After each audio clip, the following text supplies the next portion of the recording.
ho, ho!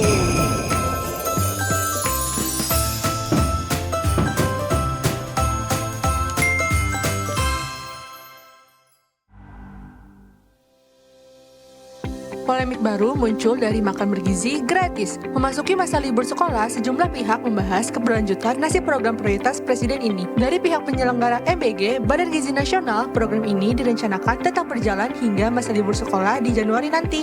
Rencana ini mendapat sambutan positif dari Komisi 5 DPR RI, Hetifah Saifudian. Ia menjelaskan jika MBG merupakan langkah preventif untuk menjaga status gizi anak. Meski demikian, dirinya juga memberikan sejumlah masukan agar MBG tetap relevan di masa libur sekolah. Sikap Ketua Komisi 5 DPR tersebut bertolak belakang dengan usul Komisi 9 DPR RI Charles Honoris. Dirinya mengusulkan agar anggaran MBG yang dilaksanakan saat masa liburan sekolah dialihkan untuk kebutuhan yang lebih mendesak. Salah satu contohnya adalah membantu korban bencana. Bagaimana perkembangan informasi ini? Benarkah ada opsi untuk mengalihkan sementara MBG kepada kelompok rentan, ibu hamil dan menyusui? Ikuti ulasannya dalam Detik Sore. Beralih ke berita daerah, Detik Sore akan mendalami rencana penutupan tempat pembuangan akhir sampah Suwung. Kepala UPTD TPA Suwung belum memberikan keterangan terkait operasional TPA menjelang penutupan. Apa dampak penutupan ini? Ikuti laporan jurnalis Detik Bali selengkapnya. Tak ketinggalan, Detik Sore menghadirkan sosok inspiratif Vera Manajang, perempuan yang bersama keluarganya mendedikasikan hidup mereka untuk merawat ODGJ perempuan. Bagaimana proses Vera merawat dan memulihkan para ODGJ binaannya? Temukan jawabannya bersama Vera Manajang, Ketua Yayasan Gerasa dalam segmen Sunset Talk. Simak berita-berita menarik Detikcom dalam sehari secara langsung hanya di Detik Sore. Jangan lupa follow media sosial kita agar tidak ketinggalan update berita terbaru. Sekarang, mari kita sambut host kita, Afi Farhan dan Iza Makfira. Detik Sore nggak cuma hore-hore. Good morning, good afternoon. Gak, kenapa lagunya kayak dede. Iya loh, karena udah menjelang Christmas kali ya. Yes. Ini belum apa-apa udah keceletot aja, tapi semangat gue semangat pagi kok sebenarnya ya. Cuman ngantuk kayak dikit kayaknya gitu. Ini banyak sih sebenarnya ya yang memang raganya di sini gitu, jiwanya udah liburan gitu. Jiwanya di Yogyakarta. Wow, atau di Bali. Mungkin di Bali atau mungkin di Bandung. Mana? Di Bandung, Boleh. di Pulau Seribu juga boleh. Menarik banget. Detikers menjelang liburan juga atau menjelang akhir tahun ya yang sama-sama nggak atau belum libur juga kayak kita. Kita temenin juga dong dengan info-info yang menarik tentunya juga di Detik Sore. Enggak cuma hore-hore. Hari ini bareng sama Iza Makfira. Bareng sama Afi Farhan dan gua mengucapkan selamat hari Ibu. Terima kasih buat Untuk ibu saya ya. ibu. Iya. Untuk calon-calon ibu ya. Calon ibu juga gak apa-apa. Amin. Terima kasih Kan aku nggak bisa jadi calon ibu. Benar. Iya. Bisa Padahal jadi aku pengen jadi poluan sebenarnya, cuman pasti nggak bisa gitu. benar enggak karena kurang bob ya rambutnya ya. Atau di Iya mana lagi. sih Kak salahnya syaratnya? Kurangnya di mana syaratnya? Kurang banget pokoknya. Kurang banget. Karena emang 22 Desember ini hari Ibu ya, Za? Betul, Hari Ibu Nasional juga. Jadi selamat Hari Ibu untuk Selamat Hari Ibu. seluruh ibu di seluruh dunia. Karena tentunya juga pekerjaan yang paling Ya. berat itu adalah menjadi seorang ibu Ibu. menurut aku gitu. Walaupun aku juga belum menjadi Ibu I. Enggak main lempar-lempar enggak, gitu. main lempar kata, sorry. Iya. Maaf ya, Bu. Iya. Jadi kan orang lagi ngomong bingung ya. Ditembak. Tapi yang jelas jasa ibu emang nggak bisa tergantikan, nggak bisa apa tuh namanya dibalas juga gitu ya pastinya. Jadi tentunya buat seluruh ibu di seluruh dunia terima kasih sudah melahirkan kami ya kan. Terima kasih atas jasa-jasanya. Semoga yang ibunya masih ada pada sehat-sehat dan bahagia gitu. Amin. Jangan lupa dikabarin ibunya, Za. Betul. Kadang kan walaupun ya kita udah udah matang begitu ya, maksudnya udah bukan anak kecil lagi gitu. Gue mau ngomong tua tapi kan Iza belum. Jadi ya kadang tuh kalau misalnya orang tua tuh kayak nggak ngabarin gitu loh, Za. Benar. Ngabarin kalau mau misalnya, Bu besok mau ke rumah ya gitu. Kalau misalnya lagi pulang gitu kan. Tapi kan kadang juga sebenarnya kan namanya orang tua tuh seneng loh dikasih kabar gitu. Betul. Bu lagi apa gitu. Betul. Oh kenapa Viv? Minjem uang Bu gitu kan. Itu jadi nggak suka kayak begitu tuh. Iya, pantesan gak suka dihubungin. Orang pas ada butuhnya mulu. Tapi ya penting sih sebenarnya untuk bisa ngasih kabar juga ya sama orang tua di rumah juga. Karena sebenarnya ada satu fenomena di mana mungkin juga karena kita juga udah dewasa, apalagi juga punya tempat tinggal sendiri gitu ya, udah tinggal sendiri juga, udah punya keluarga masing-masing juga misalnya gitu ya. Ada yang namanya empty nest syndrome. Jadi ketika biasanya ibu-ibu atau orang tua gitu ya, nggak cuma ibu aja, orang tua biasanya di rumahnya rame membesarkan anak-anak atau mungkin juga repot tuh dari pagi siapin segala macam sampai pulang, nungguin pulang dan segala macam. Tiba-tiba anak-anaknya udah pada keluar rumah, udah pada punya kehidupan masing-masing juga. Jadi berasa sepinya, makanya telepon tuh sangat penting banget. Sangat penting. Walaupun di grup WhatsApp kadang suka nge-share banyak hal gitu ya. Kayak misalnya Instagram atau YouTube Short gitu. Itu oke, kasih jempol aja lah, gak apa-apa. Benar. Lebih kecurhat ya.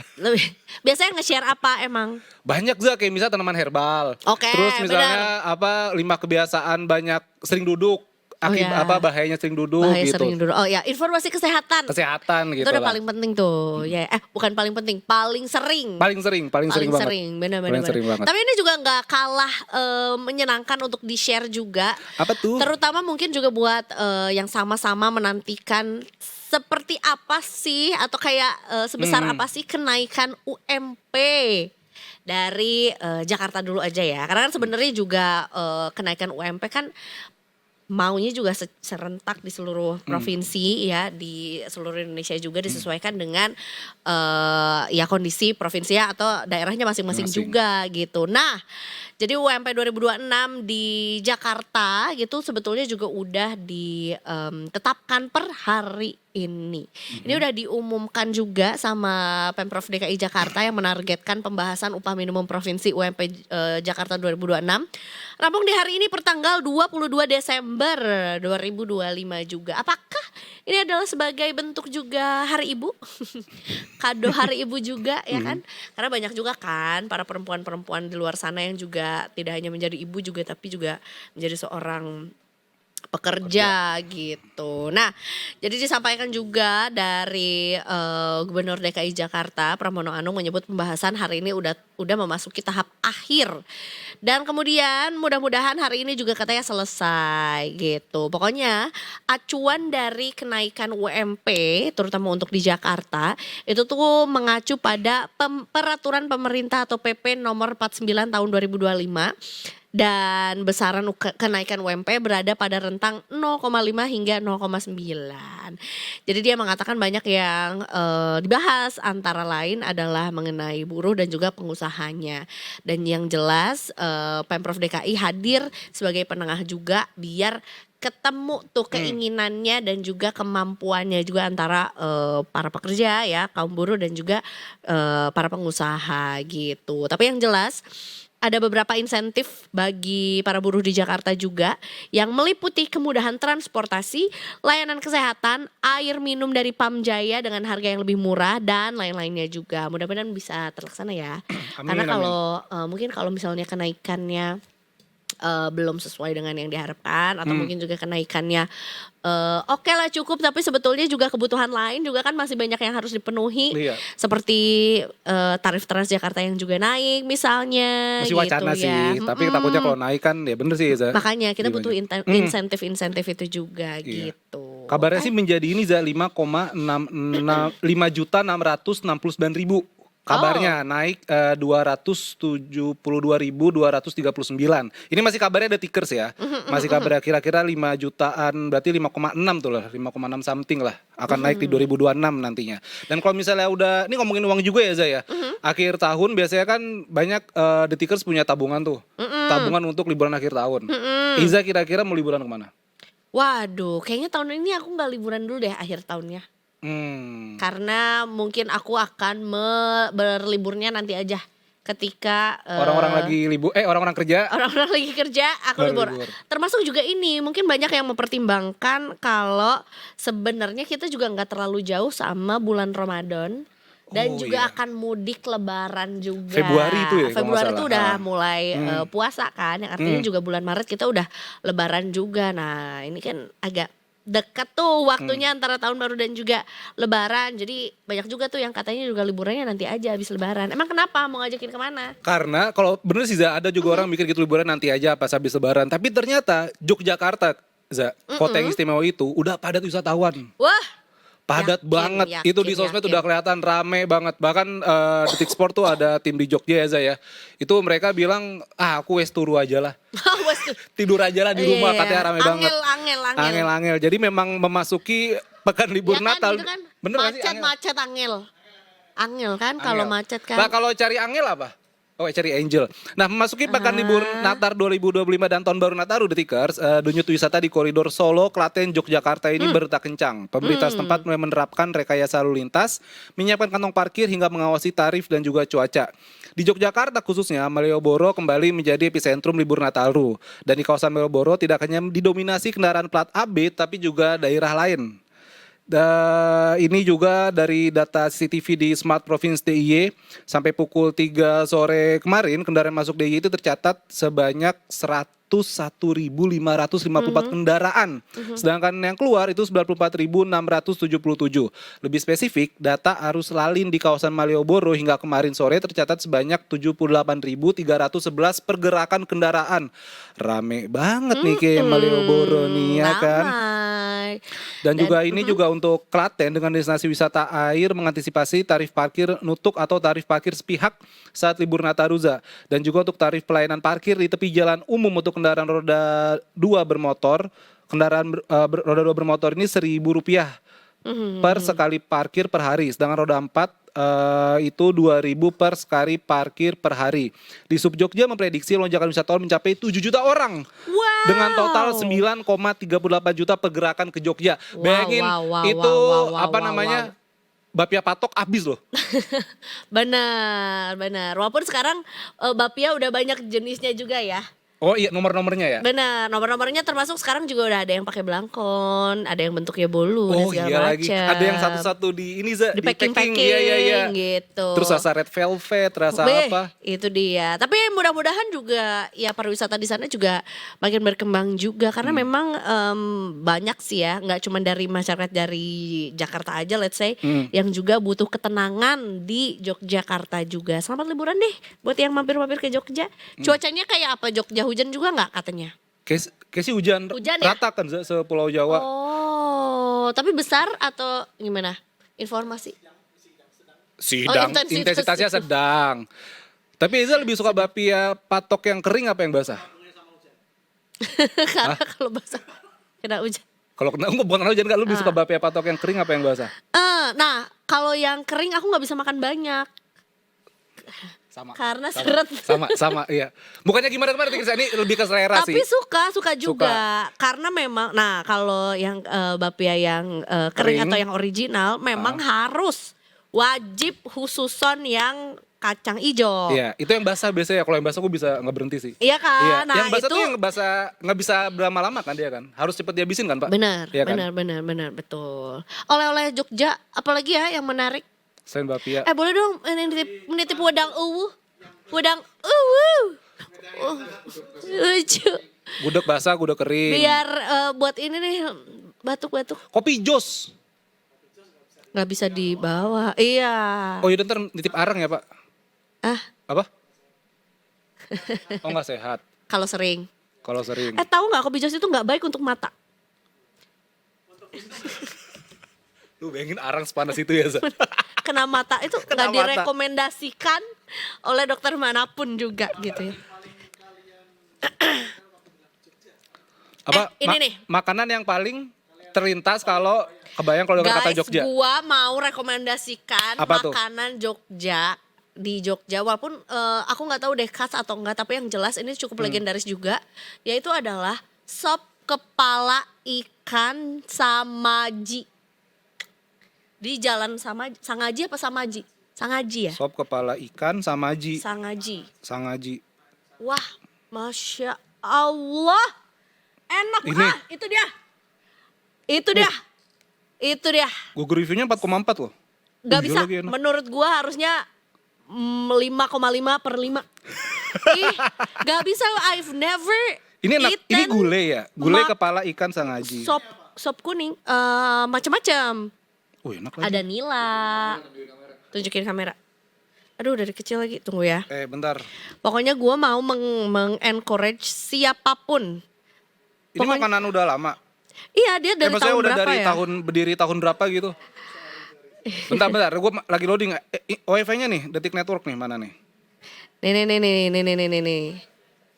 Nah, ini dia. Gede yang mana? Tunggu. Ini dia. Nah, jadi, ya YouTube guys. Nih, tuh. Iya kan? Oh itu. Gulai kepala. Bawa dikit. Mantul. Mantap Nah. betul. Tuh, Nih, Trip Advisor. Tunggu ya, sabar ya. Jadi, Nih, 6. teman-teman. Jadi teman-teman, dia itu buat yang suka kuah-kuah kuning ataupun juga buat yang suka kuah-kuah kayak tom yum. Itu tuh ada pilihannya juga gitu. Nah, ikannya tuh bisa pilih juga mau nila, mau macam-macam ikannya. macam-macam. Tapi kayaknya ikan mas gak ada deh. Enak banget. Gulai kepala ikan sangaji. Kalau gue masih memori masa kecil sih sate kelatak. Yang pakai ini kan apa? Pakai roda. Iya, jeruji. Apa jari-jari sepeda. Iya kan? Nah itu. Ya sate kelatak tuh. The Nah, best. itu dia. Soto Betawi. Nah, itu mantap tuh.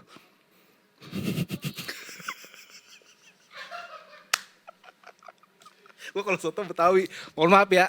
Namanya juga orang Betawi. Iya, soto enak juga. Iya. Apa lagi? Pesmol tuh apa lagi, Pak?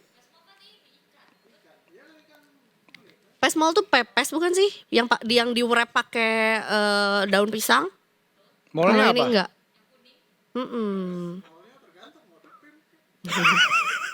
Boleh dipim kek. Aki.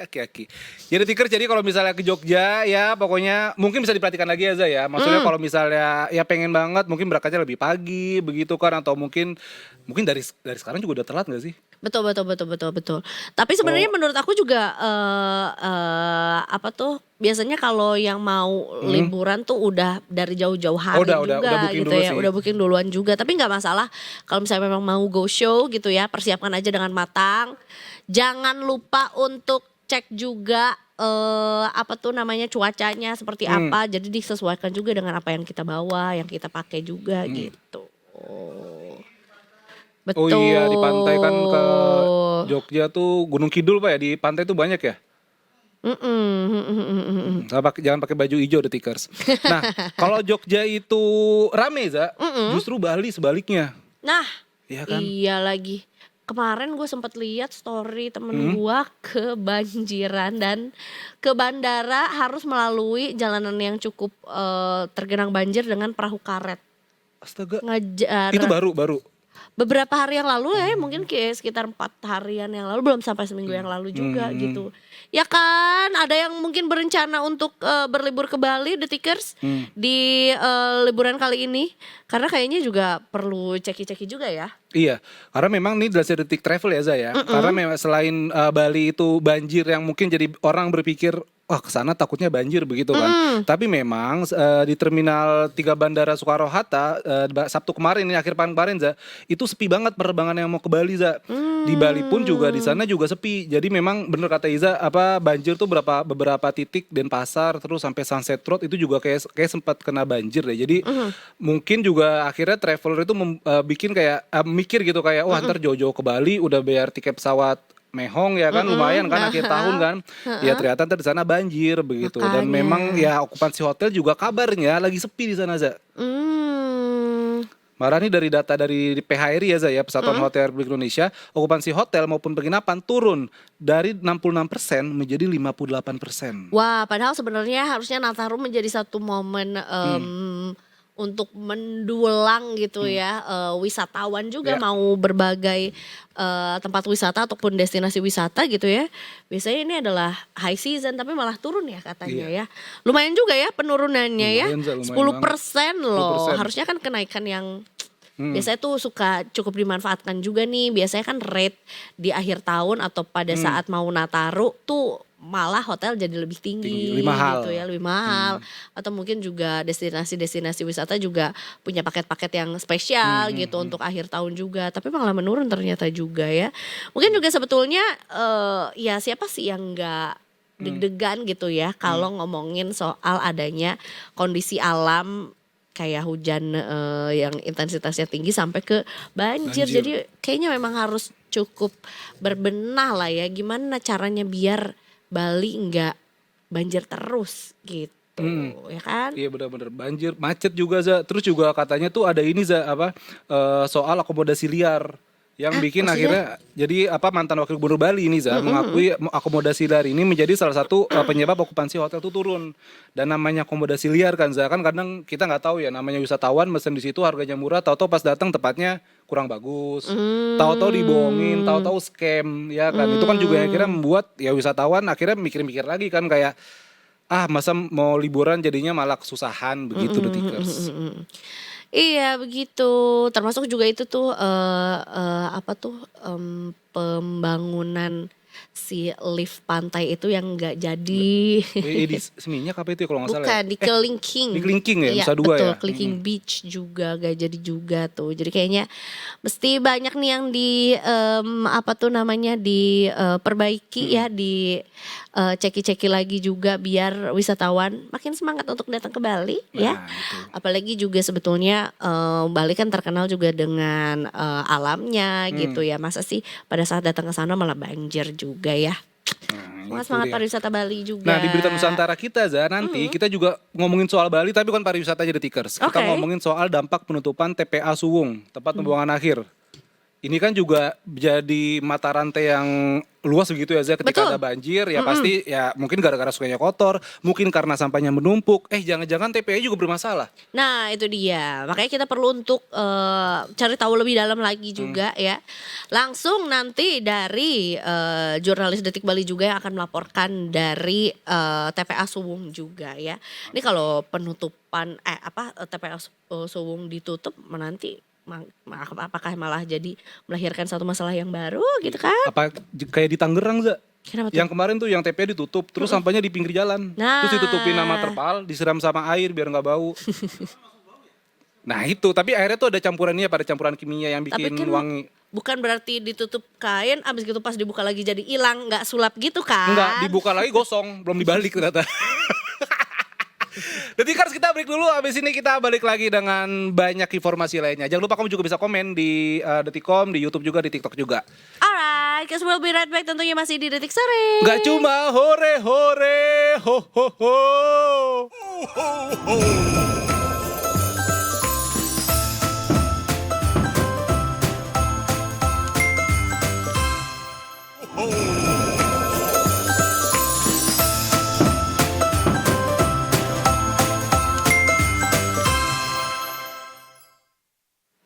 Yes, welcome back di Detik Sore. Nggak cuma hore-hore Detikers. Sesuai dengan janji kita juga nih, mau jalan-jalan ke Bali, tapi ini tujuannya bukan liburan ya. Tujuannya mau apa? kepo-kepo juga, alias mau mencari tahu juga mengenai adanya penutupan ya tempat pembuangan akhir Suwung ya, yang sebetulnya juga ini menjadi sebuah polemik juga karena akhirnya ya beberapa lapisan masyarakat juga jadi ya bingung gitu ya. Terus kalau misalnya TPA ini ditutup, nanti buang sampahnya kemana? Kemudian solusinya nanti akan seperti apa gitu. Jadi sebenarnya sebagai gambaran aja atau latar belakang Detikers ya. Jadi pemerintah Kota Denpasar dan pemerintah Kabupaten Badung ini telah bersurat kepada Kementerian Lingkungan Hidup ya. Untuk menunda penutupan dari TPA Suwung ya, dan kemudian pemerintah Provinsi Bali juga masih menunggu keputusan dari Kemen.LH juga mengenai penutupan TPA Suwung ini, karena memang ya mungkin masih belum menemukan lokasi baru untuk membuang atau sebagai tempat pembuangan akhir gitu ya. Betul Za. Dan untuk lebih lengkapnya kita sudah terhubung dengan jurnalis Detik Bali, ada Dinda Anastasia. Selamat sore Dinda.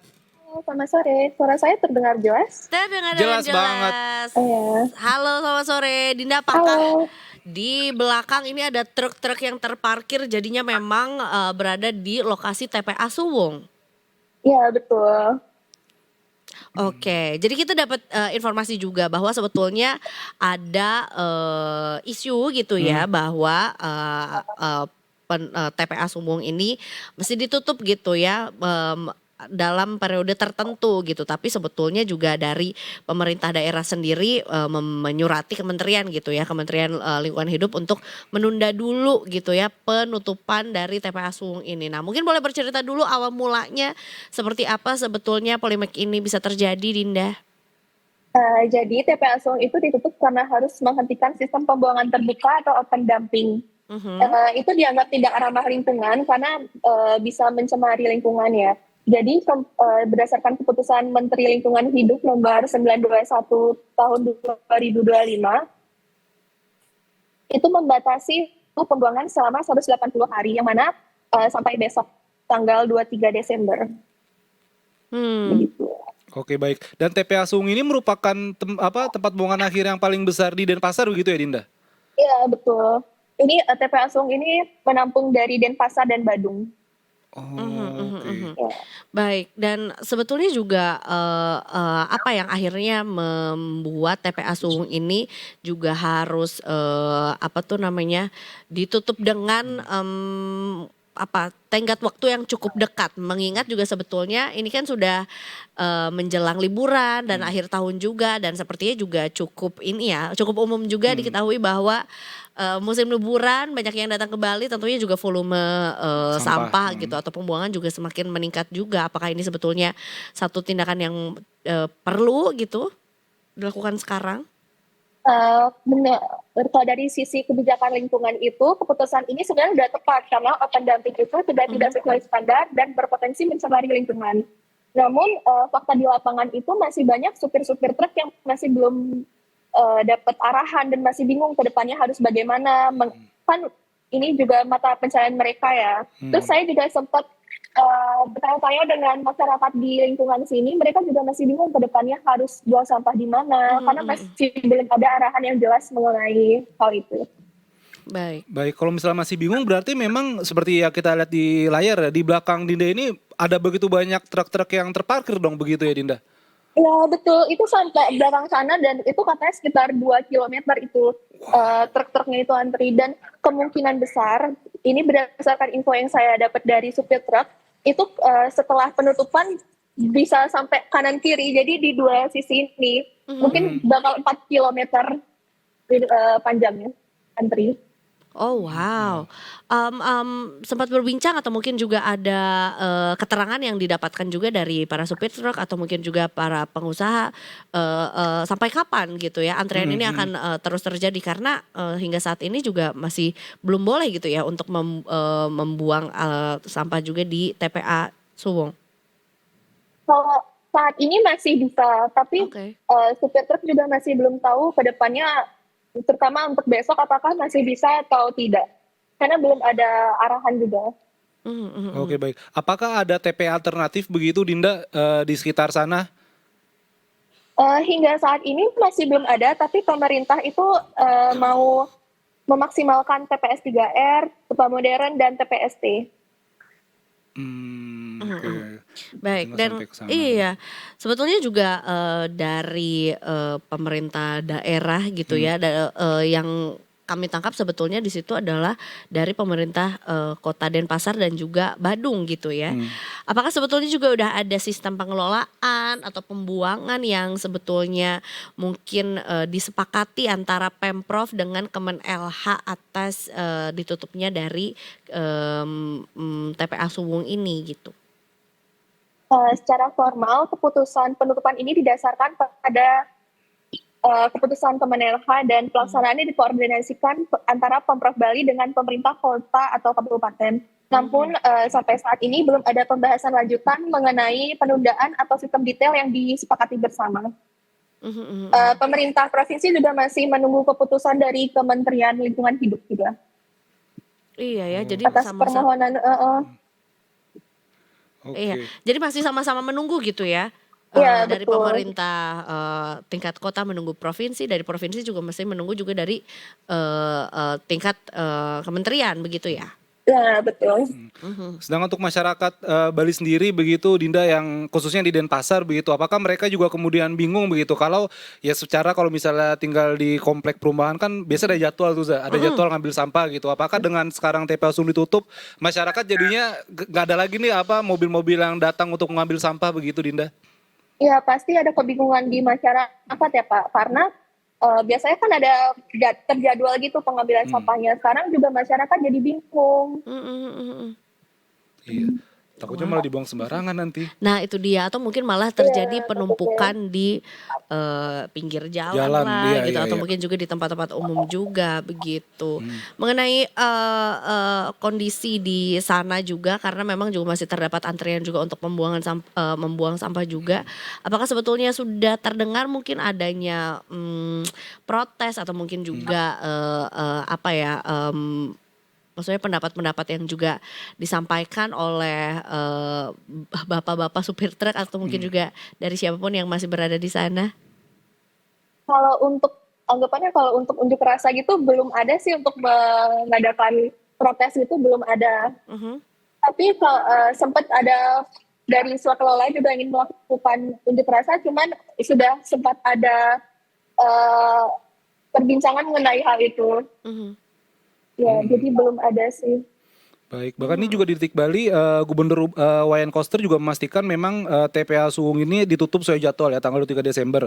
Dan nanti itu ke depannya skema pengelolaannya melalui tempat pengelolaan sampah terpadu atau TPST dan TPS 3R, pengelolaan sampah reuse dan juga recycle.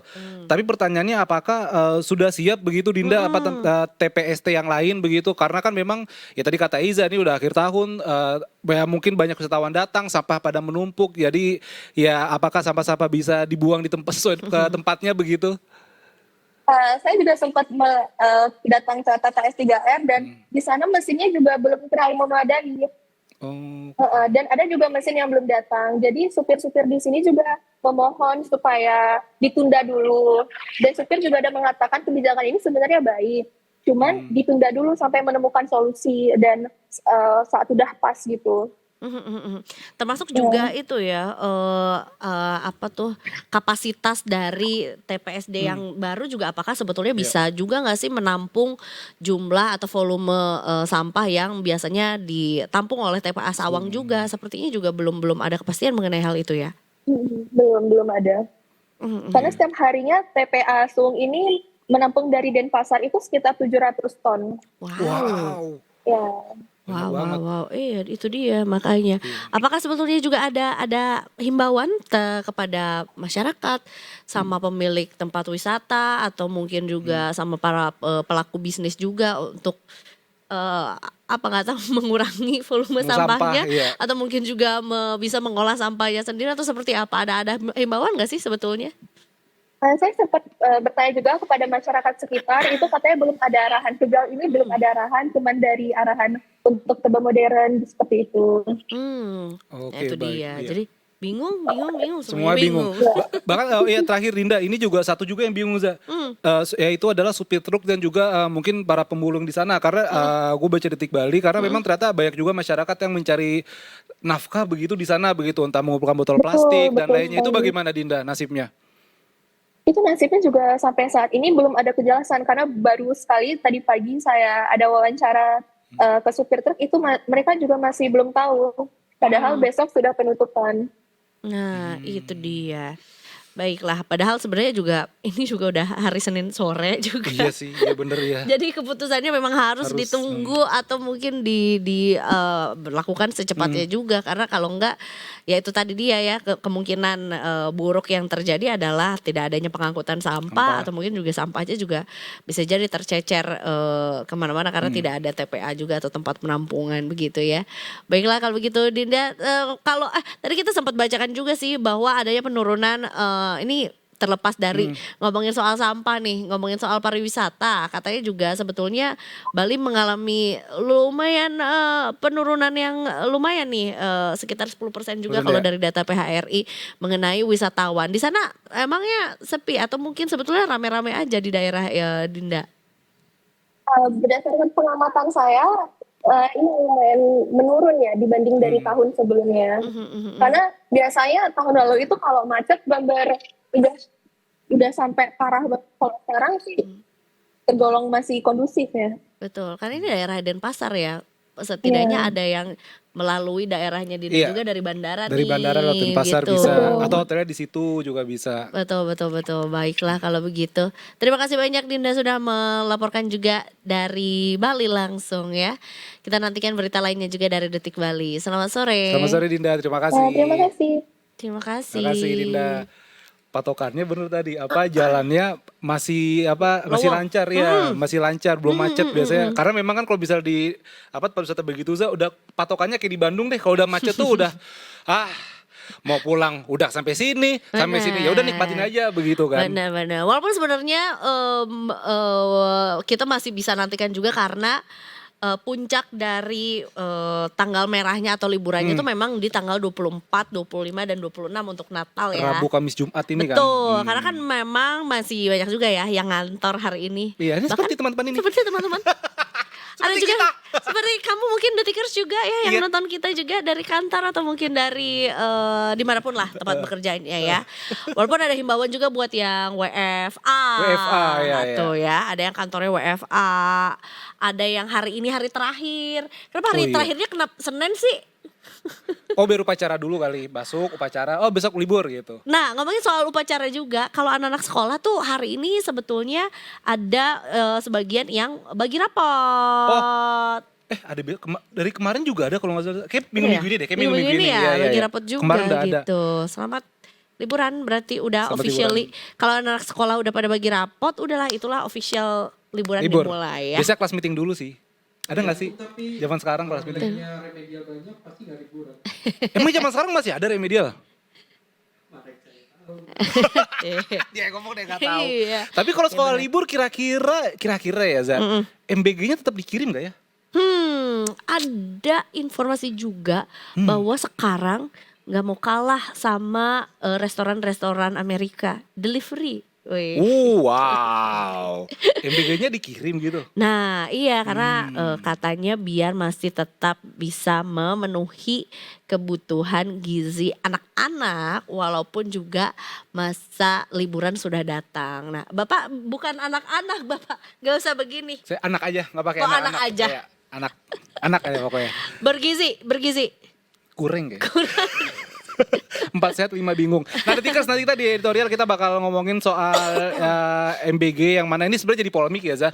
Ada mungkin berapa Detikers juga yang mikir ya udah bagus dong kalau begitu tetap MBG-nya tetap dikirim. Tapi juga di lain sisi Tastiki juga Detikers yang bertanya-tanya, loh buat apa dikirim kalau misalnya sekolahnya libur? Itu dia, apakah sebetulnya juga masih cukup efektif juga gitu ya? Gimana kalau misalnya jarak ke sekolahnya mungkin gak terlalu dekat atau mungkin gak ada yang bisa ambil atau mungkin juga sebenarnya jadi nambah aja job desk-nya gitu ya, harus di-delivery atau jangan-jangan siswanya lagi liburan. Terus mau dikirim kemana? Itu dia. Nanti habis ini kita bahas ya. Tetap di Detik Sore. Nggak cuma ore-ore.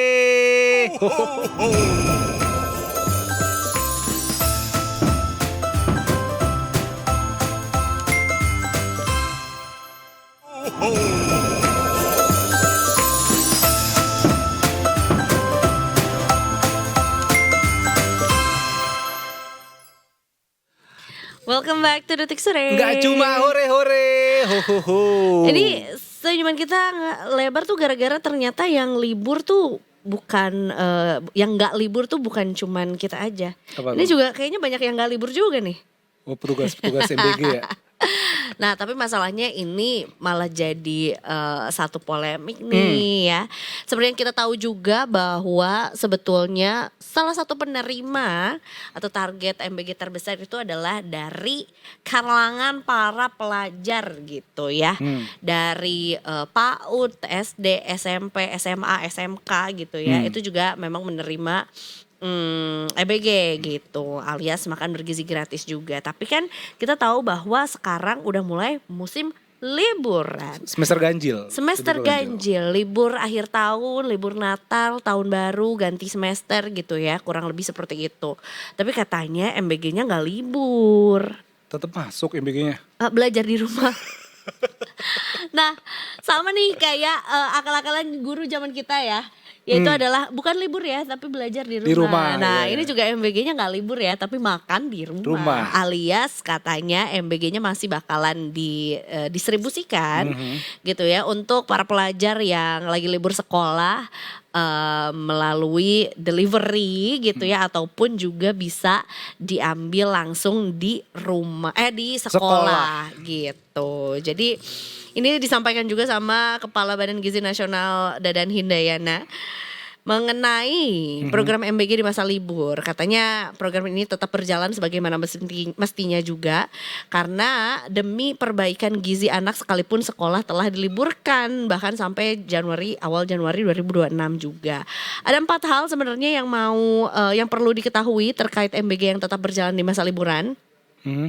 Jadi kalau tadi kita ngomongin soal MBG untuk para pelajar gitu ya atau anak-anak sekolah.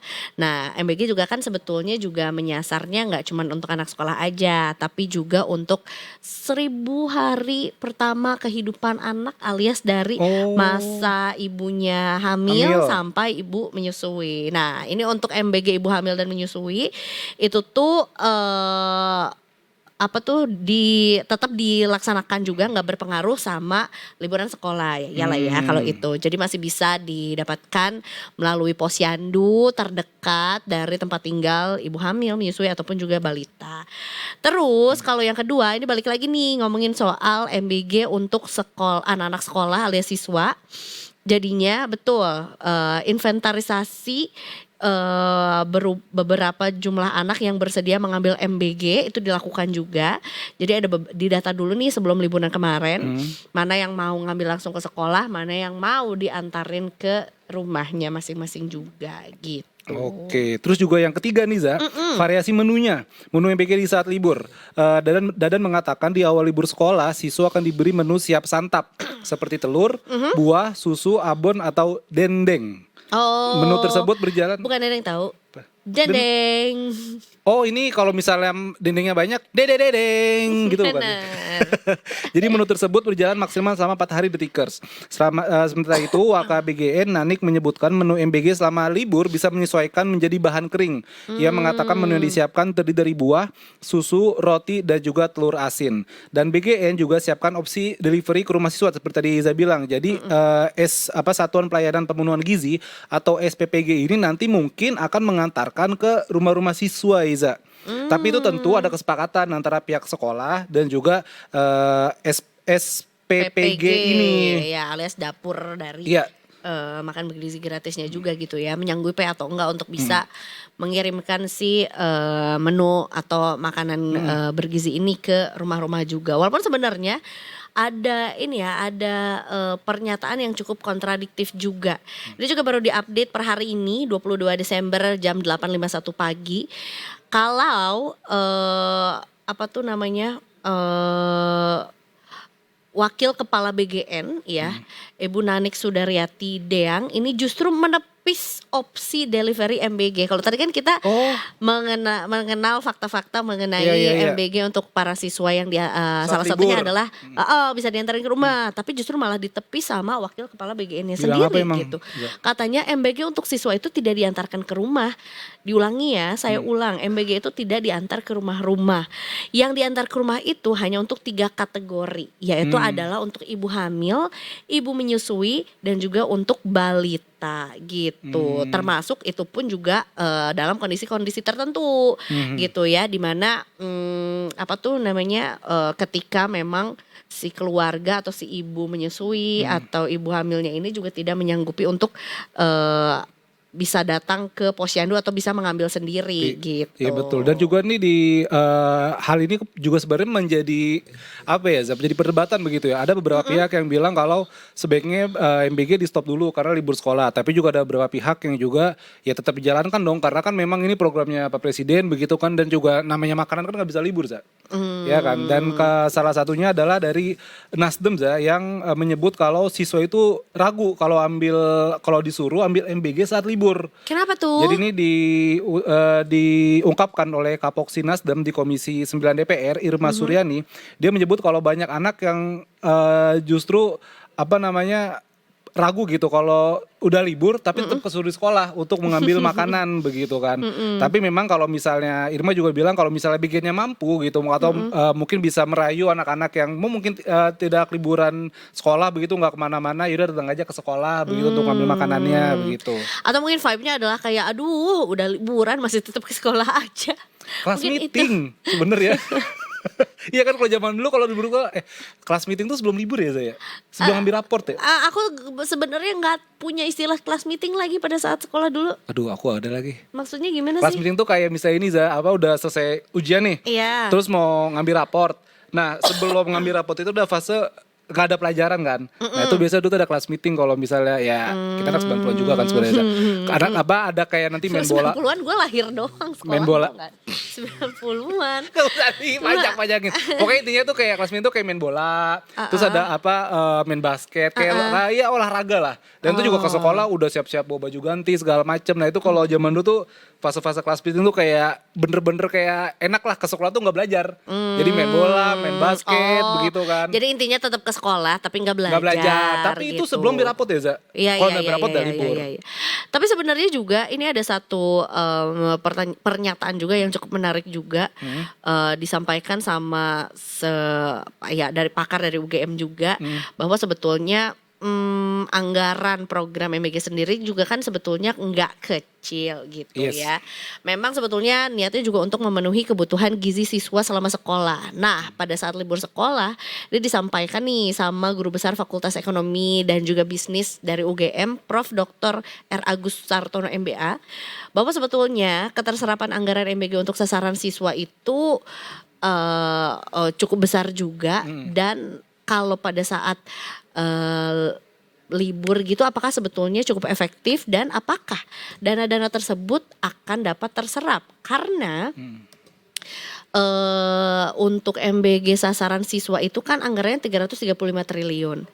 Ini kalau misalnya mau dibandingkan gitu ya, ini kebutuhan dipenuhi dari sektor pendidikan sebesar 223,6 triliun. Habis itu dari dana cadangan itu 67-an triliun juga. Kemudian juga dari dana sektor kesehatan untuk bumil dan balita sebesar 24,7 triliun. Dan dana sektor ekonomi sebesar 19,7 triliun. Yang artinya sebenarnya ini tuh program urunan gitu ya dari berbagai sektor ya yang tadi aku sudah sebutkan juga. Nah, coba dilihat nih lebih detail lagi katanya ya untuk sasaran siswa lebih baik sekolah madrasah maupun pesantren gitu bahwa sebetulnya calon penerima manfaat tuh sebesar 55,28 juta jiwa. Sekarang kita cermati berapa kebutuhan dana dalam 1 tahun pemerintah bisa menetapkan cuti bersama dan juga libur nasional. Katakan selama 26 hari. Nah kemana tuh budgetnya selama 26 hari ini bisa dimanfaatkan untuk yang lain gitu. Karena memang di tahun 2025 ini anggaran MBG itu sebesar 71 triliun dengan realisasi penyerapan mencapai 52,9 triliun per pertengahan Desember. Dan untuk 2026 seperti tadi Iza bilang diusulkan sekitar 330 sampai 335 triliun yang akan dikelola oleh Badan Gizi Nasional atau BGN dengan target menyalurkan 1,2 triliun per hari untuk 82,9 juta penerima. Tadi kan 26 hari ya misalnya libur ya. Selama 1 tahun ya. Iya. Ya kalau misalnya ini kita libur misalnya ambil 10 hari lah gitu misalnya libur sekolah. Libur sekolah tuh lumayan lama ya. 2 minggu enggak sih? 2 mingguan lah ya. 2 mingguan lah 14 hari berarti 14 triliun dong.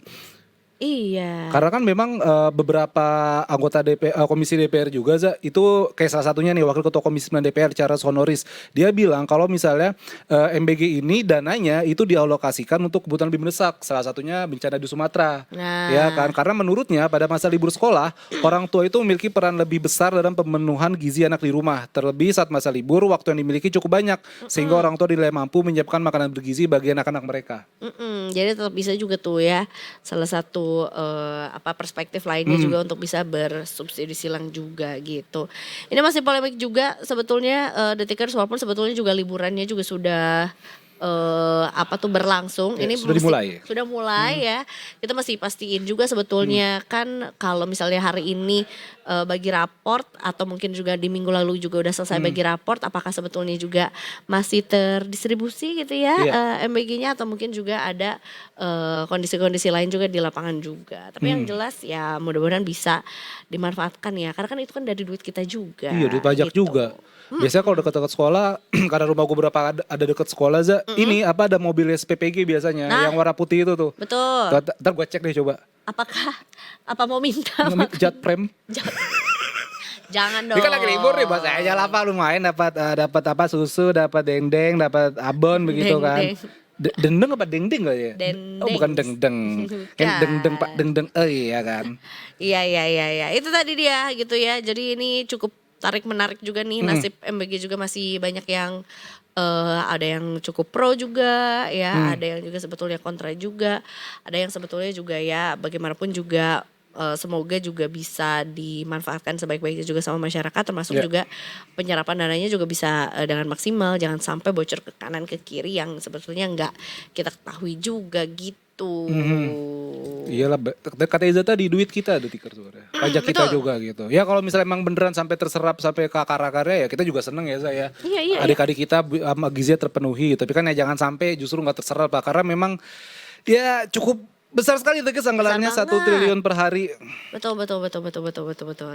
Itu tadi dia Detikers ya mengenai update MBG di masa libur sekolah juga ya. Nanti habis ini kita masih akan kembali lagi. Iya, habis ini kita ini juga seru nih Za. Ini soal Bumi Parahyangan. Tatar Sunda. Sunda Empire. Sunda Empire.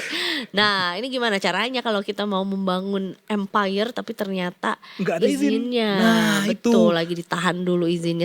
Sebetulnya tujuannya apa sih ya? Adanya penyetopan pemberian izin mendirikan bangunan terutama untuk hunian juga.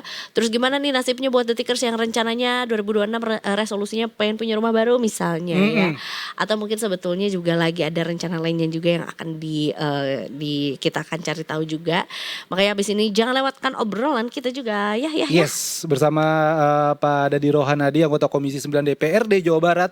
Yaitu kita nanti akan membaca peta jalan infrastruktur di Bumi Parahyangan. Boleh kan kayak gitu kan? Boleh sambil lulungan ya. Iya, sambil nunggu Ibu Rame bakar ya. Jangan kemana Detikers, kita balik lagi tetap di Detik Sore. Ini cuma hore.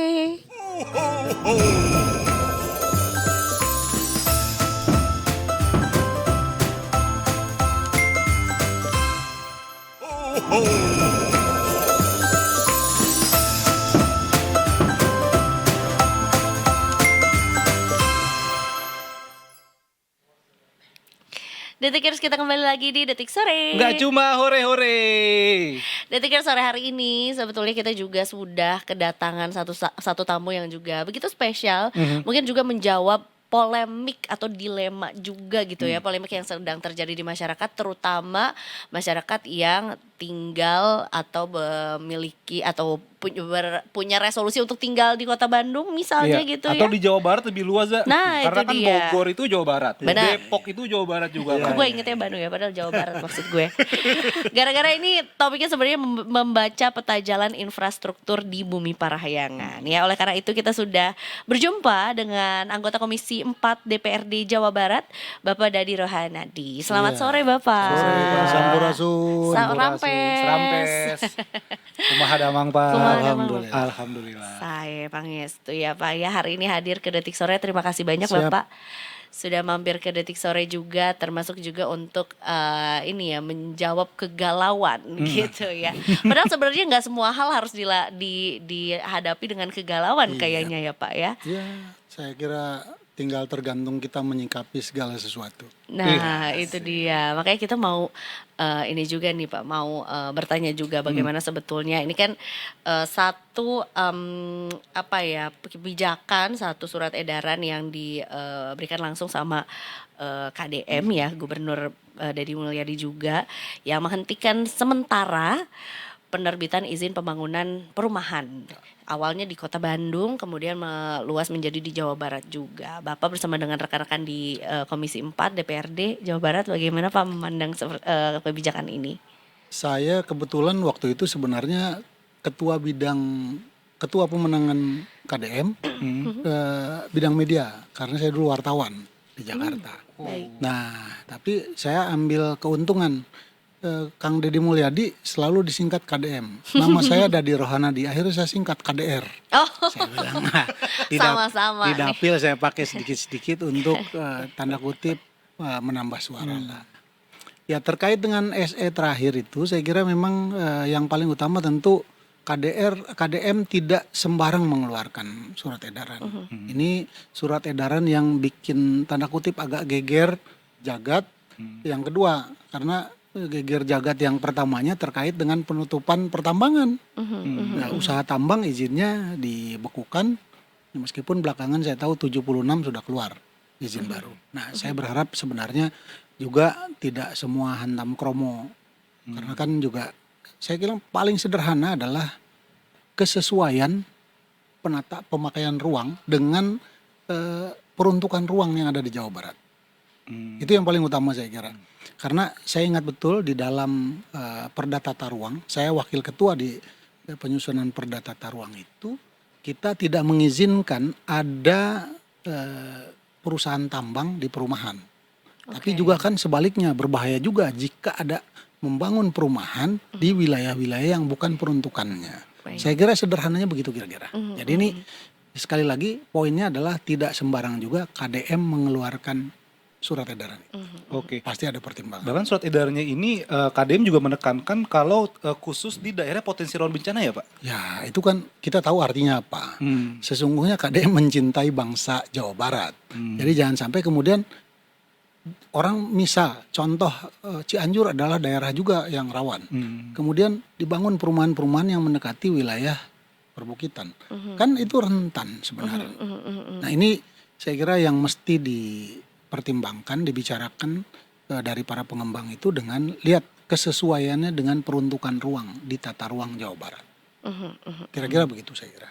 Betul, karena memang ini menyambung lagi dengan kondisi ya sekarang apalagi saudara-saudara kita juga di Sumatera gitu ya, lagi mengalami ya dampak terburuk dari bencana juga. Betul. Gitu ya, dan kita tidak ingin hal itu terjadi sama Jawa Barat juga. Jadi memang concernnya adalah mengurangi dampak bencana ataupun juga efek dari hidrometeorologi juga gitu ya di sana. Jabar kalau di peta kawan-kawan pusat pemetaan itu termasuk salah satu daerah merah untuk bencana. Artinya potensi bencana alam ya itu termasuk punya potensi yang cukup besar Jawa Barat. Nah itu saya kira memang butuh ekstra hati-hati betul ketika kawan-kawan pengembang mau meletakkan titik pembangunannya di mana. Saya kira harus lihat betul itu.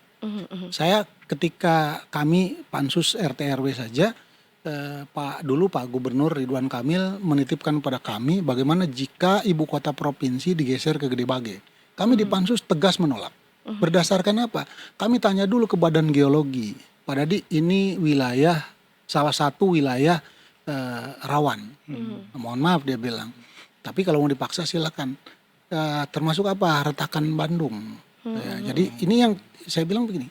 Akhirnya agak keras saya sampaikan ke Pak RK itu waktu itu. Saya bilang sampai marah dia. Bendu oke ke saya. Saya bilang begini. Kalau mau bangun kuburan massal silakan. Tapi saya bilang khusus gedung DPR jangan pindah ke situ. Akhirnya nggak jadi akhirnya. Gedung Dewan aja saya bilang kalau dinas mau pindah silakan, tapi saya dengan sangat mohon gedung DPRD tidak dipindahkan ke Tegaluar. Potensi bencana seperti apa Pak yang tadi Pak Dadi bilang? Apa Jawa Barat zonanya merah gitu? Ya. Potensi bencana seperti apa Pak? Yang pasti satu gempa. Ya, satu gempa. Yang kedua, kita nih karena banyak gunung di Jawa Barat kan banyak juga gunung. Jadi kalau kemudian penambangan liar terjadi, penambangan tanpa izin, itu kan potensial longsornya juga besar. Jangan lihat longsornya memakan korban di situ saja, karena itu kemudian terjadi ke bawah. Lihat Hibis kemarin, Hibis Fantasi yang ada di puncak itu, kan kemudian ketika hujan di bawahnya makan korban. Nah itu kemudian ditutup oleh KDM. Saya kira jadi keputusannya pasti bukan tanpa pertimbangan. Poin saya di situ. Nah ini juga jadi cukup pertanyaan juga nih, bagaimana dari sisi developer, para pelaku bisnis juga, apakah ada yang mungkin juga menyampaikan sesuatu sama Bapak sama rekan-rekan? Ke Dewan sih, saya kebetulan di Komisi 4 bidang infrastruktur pembangunan, belum ada. Biasanya kalau ada hal-hal terkait dengan kebijakan, biasanya termasuk kebijakan tadi penutupan tambang misalnya, ke Dewan rame datang. Ini belum ada. Ya ke depan barangkali ada kawan-kawan. Karena sekarang juga pansus sedang berjalan beberapa. Tata ruang sebentar lagi Pak KDM minta diubah, review. Jadi saya kira nanti pasti ada penataan ulang. Berarti terkait sekarang kita ngomongin infrastruktur juga gitu ya, bahwa sebetulnya infrastruktur ini menjadi salah satu tulang punggung juga lah ya gitu ya, untuk bisa melihat bagaimana sebetulnya suatu daerah bisa berkembang itu dari pembangunan infrastruktur. Apa yang lagi disiapkan Pak dari? Gini, saya kira infrastruktur tidak bisa diartikan secara sempit. Orang infrastruktur itu berkaitan dengan jalan, jembatan, sekolah, rumah sakit, banyak sektor sebenarnya. Hanya orang kadang-kadang melihat infrastruktur dalam artian fisik. Nah, yang softnya, penataan udara seperti apa? Dengan jalur fiber optik dan sebagainya, itu kan juga termasuk bagian dari infrastruktur. Memang 2025 ini menjadi viral agak kenceng karena seorang KDM Gubernur Jawa Barat ini orang bilang rada-rada antik lah sedikit, agak berani lah, jadi viral dia. Lihat medsosnya, followersnya kan banyak sekali ya. Dia lakukan pertama dalam saya jadi Dewan ini tahun ke-16. Dalam 16 tahun ini belanja sederhana satu dinas saja, Dinas Bina Marga dan Penataan Ruang. Itu pekerjaannya jalan dan jembatan yang paling utama. Dalam perjalanan 16 tahun ini saya ikuti betul dari 400 juta, 700 juta, 900 sampai angka 1,5 triliun. Begitu KDM masuk kemarin belanja jalan hanya 700 miliar, dia langsung dongkrak jadi 2,4 triliun.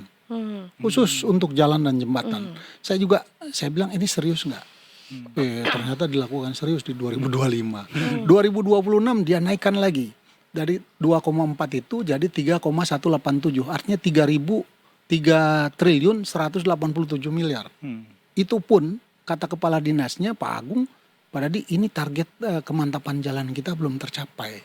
Harusnya 97,5, ini baru 90,4%. Nah itu artinya saya tanya ke Pak Kepala Dinas, butuh berapa jika ingin target RPJMD tercapai 97,5% kemantapan jalan.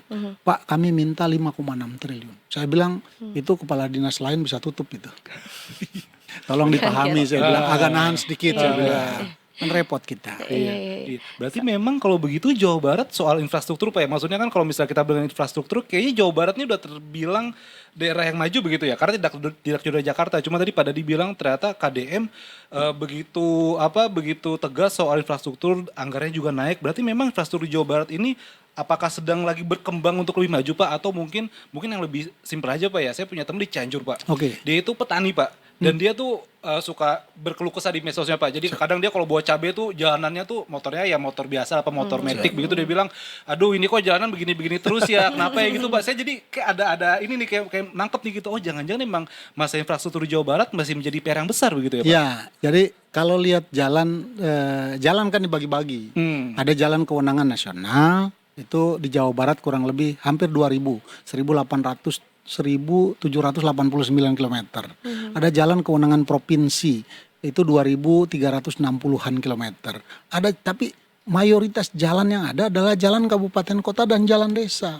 Itu sekitar 32.000 km. Itu PR-nya. Jadi kalau di cover semua oleh dana dari APBD provinsi, saya bisa pastikan tidak akan cukup. Nah itu sebabnya secara bertahap seorang KDM mengikhtiarkan, hayu jalan provinsi kita beresin dulu. Nah itu kan bertahap. Artinya ini sebetulnya tanggung jawab bersama. Pusat beresin jalan nasional termasuk jalan tol. Karena kami DPRD provinsi nggak boleh nyentuh jalan tol. Jalan desa juga regulasinya nggak boleh. Tapi KDM mencoba tanda kutip melawan arus sedikit, berusaha memperbaiki jalan kabupaten kota yang dulu di cover dengan cara bantuan keuangan. Besok ditarik jalan kabupaten kota boleh digarap tapi menjadi belanja langsung di OPD punya provinsi. Dibantu. Oke, saya bilang secara bertahap, tapi karena fiskal gapnya menganga begitu besar. Kemampuan keuangan kita terbatas. Apalagi kemarin TKD dipotong. Jabar dipotong 2,458 triliun. Pak Purbaya saya kira mudah-mudahan mendengar sedikit sini. Ya bukan apa-apa, karena bagaimanapun pemotongan TKD itu berpengaruh pada jumlah program dan kegiatan yang dibiayai. Termasuk juga DPRD pasti menjalankan ini ya Pak, fungsi pengawasan juga. Gitu. Bagaimana sebetulnya DPRD terutama di Komisi 4 juga make sure gitu bahwa perjalanan ini atau mungkin pembangunan infrastruktur ini bisa berjalan dengan sesuai dengan rencana Pak? Yang pertama tentu saja anggota dewannya harus baca dulu. Kalau dewannya nggak baca, di mata saya jadi dewan yang tolol. Ini agak serius ya saya kira. Karena bagaimana mungkin kita melakukan pengawasan jika kita tidak tahu apa yang dianggarkan. Jadi dia harus tahu dulu anggaran. Satu. Jauh sebelum itu ada namanya RPJPD. RPJPD, Rencana Pembangunan Jangka Panjang Daerah. Ada itu 20 tahun. Kemudian 5 tahun di breakdown Rencana Pembangunan Rencana Jangka Menengah Daerah. 5 tahunan. Baru kita lihat breakdownnya di tahunan, itulah RAPBD. Ya, kalau kita tidak ikuti arus ini, kita bisa kehilangan jejak. Kita mau kemana sesungguhnya? Apa yang mau kita awasi? Saya ketika jadi Dewan 2009, saya tahu di dalam Perda 2 tentang RPJP di Jabar akan ada kereta jarak jauh Jakarta-Bandung, kereta cepat Jakarta-Bandung. Saya tahu. Hari ini udah nikmati WUS belum? Iya. Nah, itu dari 2000 di Perda 2010 sudah muncul itu. Itu kira-kira. Jadi memang pertama harus dibaca dulu rute. Baru kita bisa secara lebih optimal melakukan pengawasan. Nah, pengawasan itulah yang kita harapkan mengembalikan jalannya pembangunan pada rel yang kita sepakati bersama. Apa Pak tantangan terbesarnya? Biasa ada kan, pasti ada yang namanya kawan-kawan itu juga berbagai hal, misalnya contoh sederhana, alasannya Pak kami kan anggaran pengawasannya lebih sedikit, dipotong memang kemarin, itu sebabnya saya berharap jangan dipotong, disisakan 30%. Saya bilang sisakan 60% lah paling tidak, sehingga kawan-kawan dinas atau OPD itu juga bisa melakukan pengawasan. Sebelum kita datang ke lapangan, mereka sudah melakukan pengawasan lebih dulu, internal di dinas. Itu saya kira. Bahkan termasuk kita balik lagi Pak soal izin pembangunan perumahan. Karena kan bisa dibilang Jawa Barat ini sekarang kan memang rumah sudah berjamur begitu ya Pak. Kayak pembangunan dulu, masif lah. Masih gitu banget ya. Kayak dulu Pak, aku kuliah di Depok Pak. Punya teman orang Cilebut. Cilebut di mana itu? Gak ada di peta kayaknya. Iya kan Pak? Atau misalnya Bojong. Citayam gitu ya. Citayam Pak. Bojong juga ada Bojong gede, ada Bojong doang gitu Pak. Tapi berjalannya waktu memang daerah-daerah ya bisa dibilang mungkin sekarang daerah itu menjadi kota satelit begitu ya Pak ya. Pembangunan masif banget Pak, pembangunan sangat besar di situ dan sangat cepat sekali Pak. Dan apakah nanti kedepannya memang Jawa Barat ini masih seksi begitu Pak untuk developer-developer bangun rumah gitu Pak? Saya kira sepanjang manusia hidup kebutuhan akan rumah terus meningkat. Karena apa? Berkeluarga, ada keluarga baru, beranak pinak, pasti butuh rumah. Nah, cuma saya berkali-kali saya sampaikan begini. Jadi kalau kita kemudian berpikirnya konsep perumahan itu semuanya horizontal, agak repot. Karena apa? Kan lahannya nggak bertambah. Lahan Jawa Barat segitu ya segitu terus saja. 27 kabupaten kota nggak mungkin. Meskipun misalnya besok kami punya usulan calon daerah pemekaran otonomi baru itu 10. Gara-gara misalnya dari sekarang 27 jadi 37 kabupaten kota, kemudian luasnya bertambah kan enggak. Kabupaten kotanya bertambah, yes. Tapi tanahnya nggak akan bertambah. Jadi ke depan mungkin harus dipikirkan secara serius soal konsep pembangunan perumahan secara vertikal. Jadi satu RW atau satu kampung udahlah bangun situ 32 lantai. Dengan lift bagus. Kan kalau liftnya bagus, orang juga nggak sungkan gitu loh. Kayak apartemen, kelas-kelas apartemen di Jakarta bagus-bagus kan. Saya juga mungkin mikir lah. Tapi kalau masuk ke, ya mohon maaf, rusun-rusun yang liftnya udah bau, kecil, sempit gitu ya. Kan mikir orang. Nah, sementara itu sisa lahannya bisa dipakai milik bersama lagi. Warga di kampung itu mereka punya saham di lahan ini, hasil dari sini jadi jual beras, sawah, atau jual sayuran. Mereka lagi balik lagi. Saya yakin everybody happy. Berarti sudah saatnya gitu ya untuk Berpikir ada konsep ya. pembangunan perumahan Vertikal, vertikal, saya ya, kira ya. harus dipikirkan secara serius, saya kira.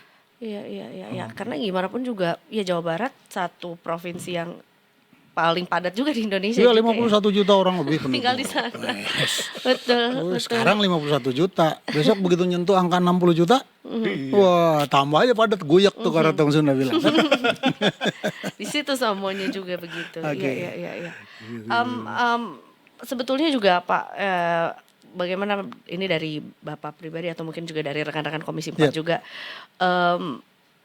visi untuk keberlanjutan di Jawa Barat juga sampai sehingga nanti proyek-proyek infrastruktur tuh bisa terus mendorong pertumbuhan ekonomi tanpa mengorbankan tata ruang atau keselamatan warga juga, atau mungkin juga Jawa Barat alamnya juga gitu yang terkenal indah. Betul. Jadi saya kira begini, tinggal kesepakatan. Ini kan Jawa Barat sebetulnya Pemprov nggak punya wilayah. Yang punya wilayah adalah 27 kabupaten kota. Itu sebabnya pada saat penetapan RT RW provinsi, saya ngajak kawan-kawan di pansus RT RW itu, saya bilang mari kita minta hitam putih terhadap para kepala daerah. Buat apa? Luas ruang terbuka hijaunya, mereka tanda tangan itu. RTH berapa, kemudian persentase lahan sawah yang dilindungi berapa, supaya apa? Ini kan yang terjadi terus-terusan alih fungsi lahan, sehingga lahan terus digerus. Tadi yang terjadi, nggak aneh kalau kemudian lama-lama di wilayah perkotaan nggak kebagian, dia naik mulai ke gunung kan, perbukitan mulai dikeruk, diratain dengan berbagai alasan, udah mulai.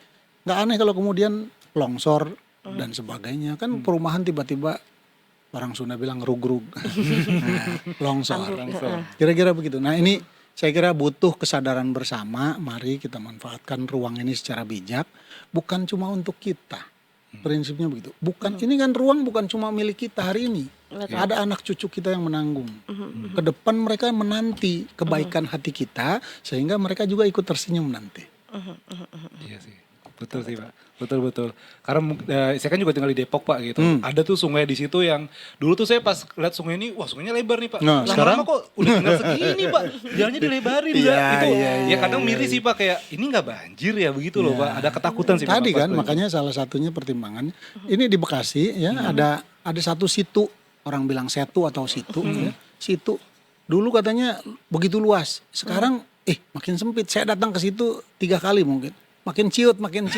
Ini kan butuh penataan. Tadi sebabnya saya kira ini kan terkait dengan perizinan. Jadi jika Pemprov saja yang melarang sementara kabupaten kotanya memperbolehkan juga nggak bisa. Itu harus sinkron.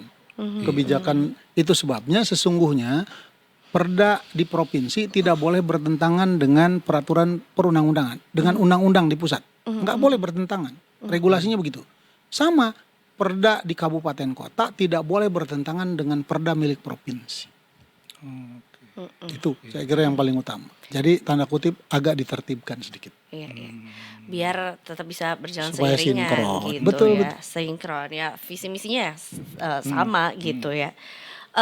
Ini agak bergeser sedikit juga terkait juga dengan ketakutan gitu masyarakat, karena ya itu tadi lahan-lahan yang seharusnya nggak jadi bangunan atau nggak jadi tempat wisata, sekarang malah digunakan akhirnya banjir, longsor dan segala macam. Terkait dengan peringatan dini mungkin Pak, apakah sebetulnya juga Jawa Barat juga udah butuh lebih apa ya? Ya maksudnya kadang kan aku tuh belum mendapatkan pendidikan mitigasi bencana di usia di masa sekolah. Belum sekolah ya. Nah ini berarti ini dua-duanya menitipkan PR buat saya untuk menyampaikan ke saya justru selalu saya sampaikan kalau Dewan datang kasih dia oleh-oleh yang banyak.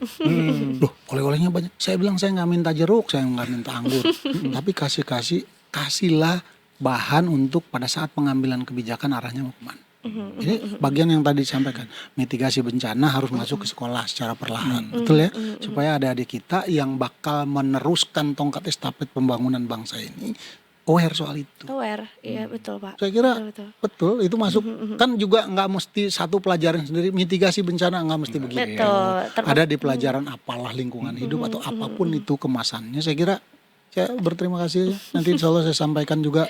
Ini mumpung kick off 2027 pembangunan baru kemarin, belum lama. Wih, apa yang bisa di-spill ke kita Pak?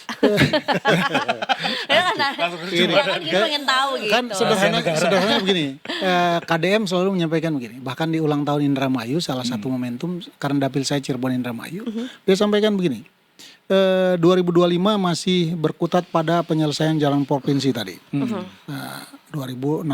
360 km kira-kira. Tapi kemudian 2026 APBD sudah ketok palu, sudah mulai sedikit meskipun persentasenya baru sedikit mulai garap jalan kabupaten kota. Jalan aja misalnya contoh ya. Kemudian 2027 KDM selalu menyampaikan kita mulai masuk pada kemana? Ke jalan desa. Karena tadi yang saya bilang kalau 2.300 punya provinsi sebetulnya 32.000 punya kabupaten kota bahkan ke desa. Saya bilang itu yang akan membuat kami sebagai dewan 120 anggota dewan punya makna di dapilnya. Karena apa? Pada dia memperjuangkan jalan desa ini. Iya, pasti warga desanya senang dan insya Allah dukung saya lagi. Betul. Iya. Kurang kespi lagi nih kayaknya kita. Itu baru satu bocoran. Iya baru satu. Kan 27 baru kick off. Iya. Belum kelihatan secara utuh. Tapi 26 kira-kira bocorannya seperti itu. Ya, dan saya kira ya masih KDM masih konsentrasi pada infrastruktur. Ada 50 unit sekolah baru SMA, SMK mau dibangun di Jawa Barat. Karena rata-rata sekolah yang masih rendah. Betul. Indramayu dapil saya hanya 6,9 tahun rata-rata lama sekolah. Artinya dia lulus SD masuk SMP DO. Selesai. Nah ini PR saya kira. Buat siapapun gubernur siapapun dewannya saya tidak spesifik sejak KDM. Saya sampaikan ini sejak zaman Kang Aher, Ridwan Kamil, saya bilang ini PR buat kita. Mari kita intervensi. Gitu. Iya, kita dukung bersama ya Pak ya. Siap, atur nuhun. Iya. Berarti ini kalau pertanyaan dari wargi nih ya, wargi apa yang kita bisa lakukan untuk bisa menjadi wargi Jabar yang mungkin juga bisa mendukung gitu ya dengan visi misi pemerintah juga, terutama juga untuk mungkin kalau kita bukan di penanggulangan sih ya, tapi biar mencegah itu juga bisa ya. berkontribusi gitu lah Pak. Saya kira begini, tadi kan udah dikasih contoh. Sungai yang tadinya lebar lama-lama menyempit. Itu bukti tidak aware soal lingkungan. Padahal jika ada sampah numpuk di situ jadi banjir kan. Seharusnya tidak begitu. Mari tetap kita pelihara sungai kita tetap lebar, tetap bersih. Jadi jangan kemudian diokupasi. Kalau diokupasi ya selesailah sudah. Lama-lama bukan cuma banjir di situ masalahnya. Banjirnya kan kemana-mana. Dari hal-hal kecil saja, sampah misalnya gitu ya. Nggak bisa, kami punya program sampah TPPAS regional. Ada Lulut Nambo, ada Legok Nangka. Ini juga bagian dari infrastruktur penanganan sampah. Tapi jika mindset semua penduduk Jawa Barat berpikirnya bahwa semua sampah dibuang ke hilir karena ada TPPAS regional Lulut Nambo dan Legok Nangka, bludak nggak akan cukup. Jangan menunggu tragedi Lewi Jajah Jilid 2. Itu kan gara-gara sampahnya numpuk nggak kira-kira. Jadilah beberapa orang meninggal di situ, puluhan bahkan ya. Itu dia. Mari kita mulai dari rumah kita sendiri, kita kurangi persentase sampah yang dibuang. Caranya gimana? Masing-masing orang punya cara. Punya cara, benar. Betul. Ini lebih ke sesi curhat ya sebagai warga Jawa Barat ya. Karena tadi kan bilangnya curhat warga Jabar. Saya juga warga Jabar. Jadi kita jadi ya Pak. Balik lagi Pak mengenai juga ini tadi.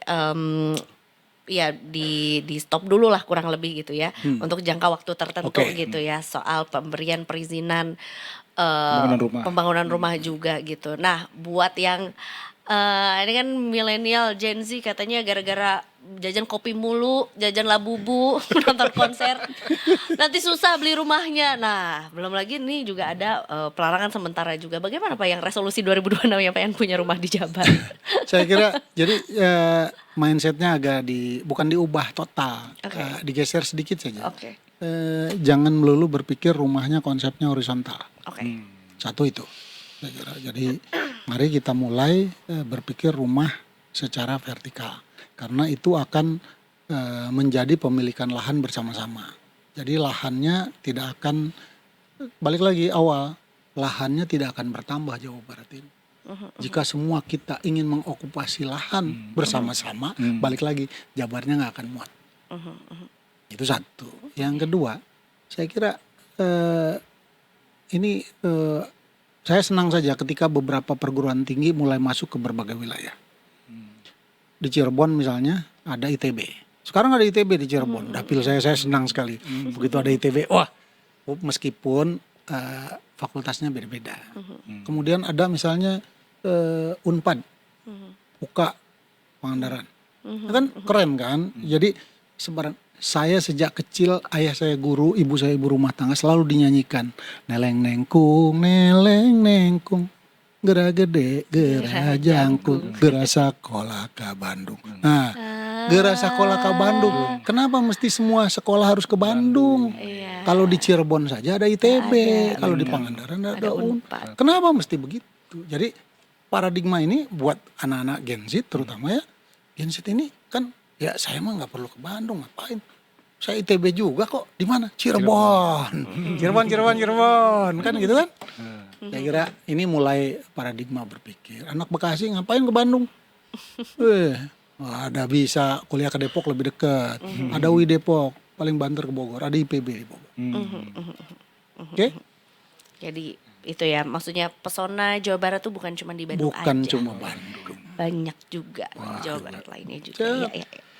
Wow, terima kasih banyak Pak Dadi informasinya Pak. Bener, kita bener harus punya sesi curhat deh nih sama warga Jabar ya kan Pak? Ya bukan apa-apa, katanya Dewan adalah penyambung lidah rakyat. Itu dia. Titip banyak supaya lidah rakyatnya nggak keluh, lidah warga. Berarti bisa dong Pak titip, berarti untuk Gen Z, untuk millennials juga. Kalau pengen punya rumah, kalau rumahnya vertikal berarti memungkinkan untuk kita punya rumah juga. Jauh lebih gitu memungkinkan saya kira. Dan Jabar mulai membangun beberapa rusun. Cuma saya selalu bilang ke kawan-kawan dinas, tolong perbaiki kualitas. Betul. Supaya tadi Gen Z mau juga tinggal di rusun, enggak sesuatu yang hina, tidak mempercepat kematian. Kan kalau gara-gara tinggal di rusun langsung meninggal pasti nggak ada yang mau. Iya. Sebenarnya secara nama rusun padahal sebenarnya juga apartemen juga. Di Jabar namanya ada yang diganti apartemen transit. Apartemen transit karena mereka hanya boleh tinggal di situ untuk jangka waktu tertentu. Setelah itu mereka harus keluar. Di situ dipaksa menabung. Selama dia tinggal di situ dipaksa menabung untuk dapat rumah di luar. Sehingga ininya bisa pakai orang lain. Itu karena apartemen transitnya masih terbatas. Baik. Coba apartemennya cukup. Nggak perlu keluar lagi, dia tinggal aja di situ. Selesai. Iya, termasuk itu juga ya memenuhi standar juga secara luasannya juga. Tapi kan masih sanitasi segala rupa perlu diperhatikan betul. lah saya kira. Kalau RTH-nya saya perhatikan cukup bagus. Kita punya di Ranca Ekek bagus, kita punya di Cimareme bagus, bahkan kita punya yang di Subang bagus. Dan itu lahannya punya provinsi dibangun oleh pemerintah pusat. Harganya murah, 300.000 sebulan tuh. Murah lah. Oh iya Pak, oh wow, oke. Buat pekerja migran, saya kira menjadi sesuatu yang menarik. Cuma karena sedikit, ya rebutan terpaksa. Itu masalah. Betul. Baiklah kalau gitu, kita dukung pokoknya apapun visi misinya ataupun juga rencananya, yang jelas buatlah Gen Z dan millennials bisa punya rumah yang mudah-mudahan punya hunian yang layak, punya hunian yang nyaman, semangat kerja dulu yang baik. Sehat. Punya rumah tapi nggak punya kerjaan kan nggak mungkin juga. Itu dia. Berprestasi dulu, kemudian bekerja secara baik seperti dua yang di depan saya ini kan. Amin. Keren, masih muda udah jadi. Jabar. Masih muda. Pak Dadi, hatur nuhun, terima kasih banyak Bapak sudah mampir ke. Saya juga terima kasih nih diundang. Ya, obrolan sambil ngopi-ngopi kita sore hari ini juga ya. Baiklah kalau begitu kita doakan Bapak sehat-sehat selalu. Semoga dilancarkan juga, kita nantikan juga seperti apa gebrakannya ya di 2026 2027 juga yang tadi disampaikan juga Pak Dadi dari Komisi 4 DPRD Jawa Barat ya. Kita break dulu sejenak. Oh ya, kalau kita bilang detik sore nanti Pak Dadi bilang enggak cuma hore-hore ya Pak. Boleh ya Pak? Boleh. Oke, kita break dulu sejenak detikers. Kita habis ini masih balik lagi juga, masih ada satu lagi di sesi Sunset Talk yang juga nggak kalah menariknya juga, menghangatkan hati banget deh pokoknya yayasan satu ini ya. Kita pamit dulu, nanti habis ini kita balik lagi tentunya masih di Detik Sore. Tidak cuma hore-hore. Itu dia, nggak cuma.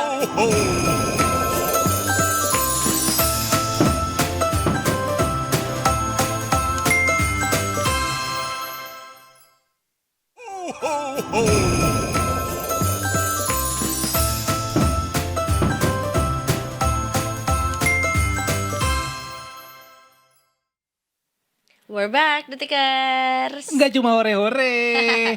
Dan tentunya di Detik Sore, Detikers menjelang juga waktu kamu pulang kantor misalnya ya. Atau mungkin juga udah ada euforia karena hari ini ngantor hari terakhir gitu ya sebelum nanti libur Nataru juga. Macet banget dong nih berarti. Nah makanya kita mau cari tahu juga kondisi lalu lintas sore hari ini bersama juga dengan rekan-rekan dari NTMC. Mari kita langsung sapa dulu, ada Brigadir, ada Bribtu, ada siapa ini? Siapa nih? Oh belum. Oh belum. Karena emang udah jam 5 nih Za ya kan. Tadi baru kata Za, ini karena hari terakhir bisa jadi potensi macet loh Za. Karena orang-orang udah bisa bawa mobil kan. Betul. Karena mikirnya wah mungkin udah mulai libur-libur. Sekolah udah libur soalnya. Betul. Sekolah udah libur. Kampus juga udah libur kampus juga. juga udah libur. Jadi wah kayaknya mungkin jalanan sepi nih. Tapi kan kita tidak tahu kan. Kadang ada udang di balik bakwan kan. Tahu-tahu habis itu macet ya kan. Wah. Tapi gitu. ini Detikers juga mungkin harus tahu juga sekalian kita sisipin juga bahwa nggak usah khawatir buat yang mau liburan atau mungkin juga mau merayakan Natal di rumah keluarganya kan biasanya agak lintas kota lintas provinsi juga nih ya kan dari Jakbar misalnya ke Tangerang atau kemana juga dan segala macam.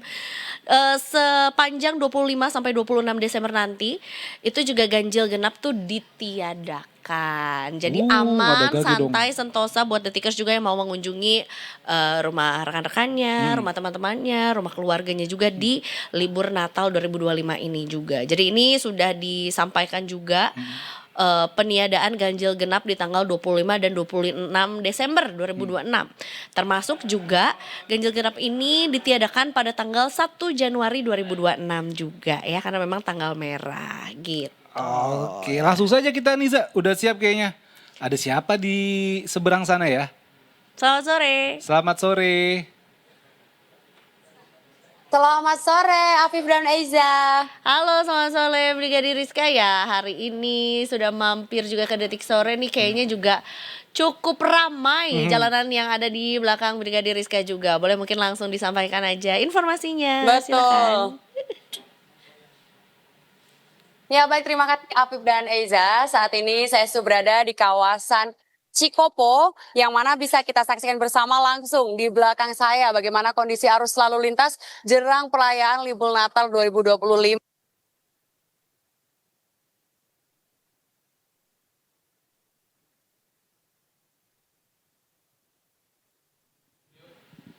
Baik, sepertinya memang Ada sinyal. sinyalnya ada sedikit hambatan juga Detikers ya. Ini tadi di Purwakarta, Jawa Barat, Purwakarta, Cikopo. ya. Kalau misalnya Bandung, cinya Kopo hilang. aja. Kopo aja. Baik, mudah-mudahan juga nanti kita bisa tersambung lagi juga untuk liputan lalu lintas juga sore hari ini juga ya bersama dengan NTMC. Tapi ini menjelang hari raya juga termasuk juga menjelang akhir tahun, kayaknya kita juga butuh informasi-informasi, butuh juga sebuah obrolan yang bisa menghangatkan hati gitu ya. Kisah-kisah inspiratif. Betul. Ya kan Za. Apalagi di Sunseto kali ini Za, kita topiknya ini beneran ya deket-deketan dengan Natalan lah, merawat dengan kasih. Ya kan. Karena kita sudah kedatangan Ibu Vera Menajang dari Ketua Yayasan Gerasa. Selamat sore Ibu. Ya, selamat sore Bu Vera. Mbak Isan. Punten aku geser sedikit. Nah, Oke. Ya, apa kabarnya Ibu Vera? Baik, ya. baik. Hari ini mampir juga ke Detik Sore untuk berbagi kisah, berbagi kasih juga Oke. gitu ya. Di satu Yayasan Gerasa juga yang juga sudah berjalan udah berapa lama Bu? 14 tahun. 14 Ya. tahun luar Cukup biasa. lama ya. Dan juga ada kurang lebih sekitar 68 hampir 70-an. 71. 71 Ya. per hari ini. 71 juga binaan dari Yayasan Gerasa juga hari Betul, ini. Mbak. Salah satu hal yang juga mungkin Detikers juga wajib tahu kenapa sebetulnya Yayasan Gerasa ini juga menghangatkan hati gitu ya. Kalau kata dari Iya. aku tuh adalah menghangatkan hati karena terkadang kita suka lupa dari kebahagiaan, keceriaan yang kita dapatkan setiap hari. Di luar sana juga masih ada nih teman-teman, saudara-saudara kita juga yang kadang luput dari perhatian gitu ya, butuh perhatian lebih dan juga sebetulnya masuk ke dalam kategori masyarakat atau kategori masyarakat ya yang rentan gitu karena ya harus berjuang sendirian atau mungkin juga tanpa pendampingan juga gitu. Yang kita lagi obrolin adalah para apa sebutannya, penyintas ODGJ gitu ya Bu ya? Penyandang disabilitas mental kali Ya, Bu. sekarang istilahnya ODGJ, orang dengan gangguan jiwa. Jadi di tempat kami bukan hanya pasien tapi juga ada penyintas. Ya. Jadi ada pasien ODGJ, ada penyintas ODGJ yang dapat kasih ekstra dari Ibu Vera dan juga kawan-kawan teman-teman di Yayasan Gerasa Iya. juga. Ibu boleh bercerita dong Bu, seperti apa perjalanan Ibu dan juga kawan-kawan di yayasan? Oke, terima kasih. Jadi kami itu merawat perempuan ODGJ OT, orang terlantar. Oke. Jadi kami dengan sengaja ke jalan cari ya, terus bawa. Tapi sebelum kami bawa, saya tanya dulu ke warga sekitar, apakah punya keluarga. Karena kalau ada keluarga, takutnya kita ambil, bawa ke Gerasa, keluarga cari. Karena seringkali kan ada yang masih bisa pulang ya, dia pulang nanti besoknya lagi dia jalan-jalan. Atau ada teman info bahwa di tempat kami ini ada, oke, saya sampaikan boleh, tapi syaratnya harus yang memang sudah terlantar. Kalau ada keluarga kami tidak terima. Jadi tolong fotoin ya, ada buktinya bahwa memang betul-betul sudah dalam keadaan terlantar. Jadi pelayanan terhadap ODGJ ini saya sharing ya, oke. Silakan tadi Ibu. Itu awalnya di hati suami saya.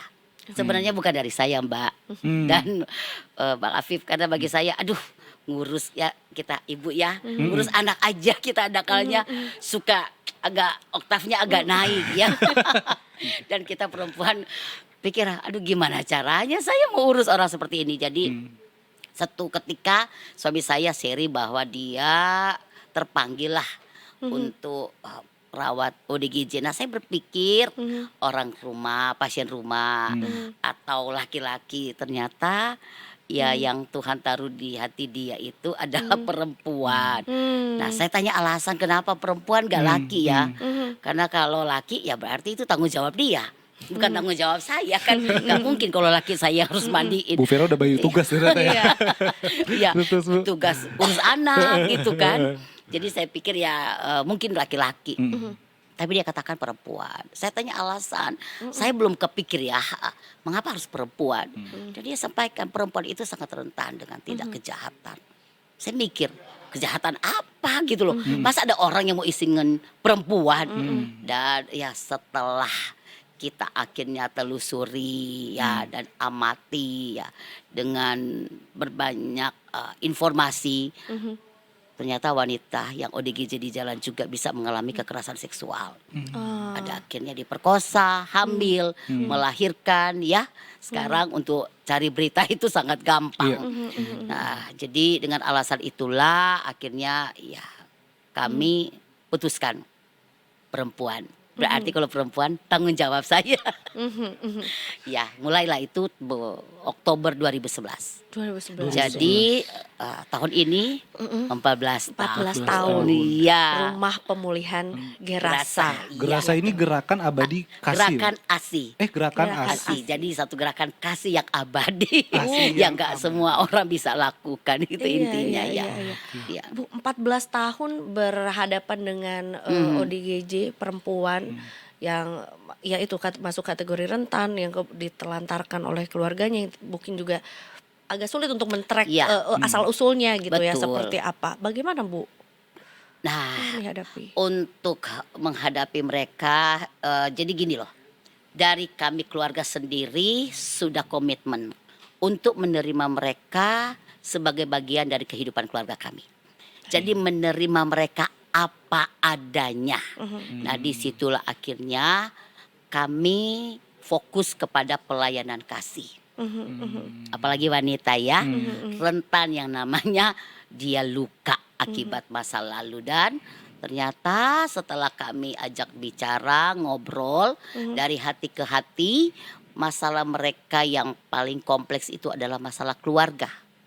Iya, terutama masalah dengan suami. Kebanyakan loh, presentasi terbesar, perselingkuhan, KDRT, ada yang, tapi itu presentasi terbesar. Terus masalah ekonomi, tapi itu sedikit. Orang tua bercerai, ada masalah juga karena mereka narkoba. jadi tidak tertangani ya. Harus rehab tapi mungkin tidak. Akhirnya ya sudahlah ada di jalan terus masalah apa ya? Seks bebas ya. Tapi presentasi terbesar itu adalah masalah. Berarti ini usianya berbagai rentang usia. Iya, 24 tahun sampai kurang lebih 65. Karena memang mereka nggak punya identitas ya.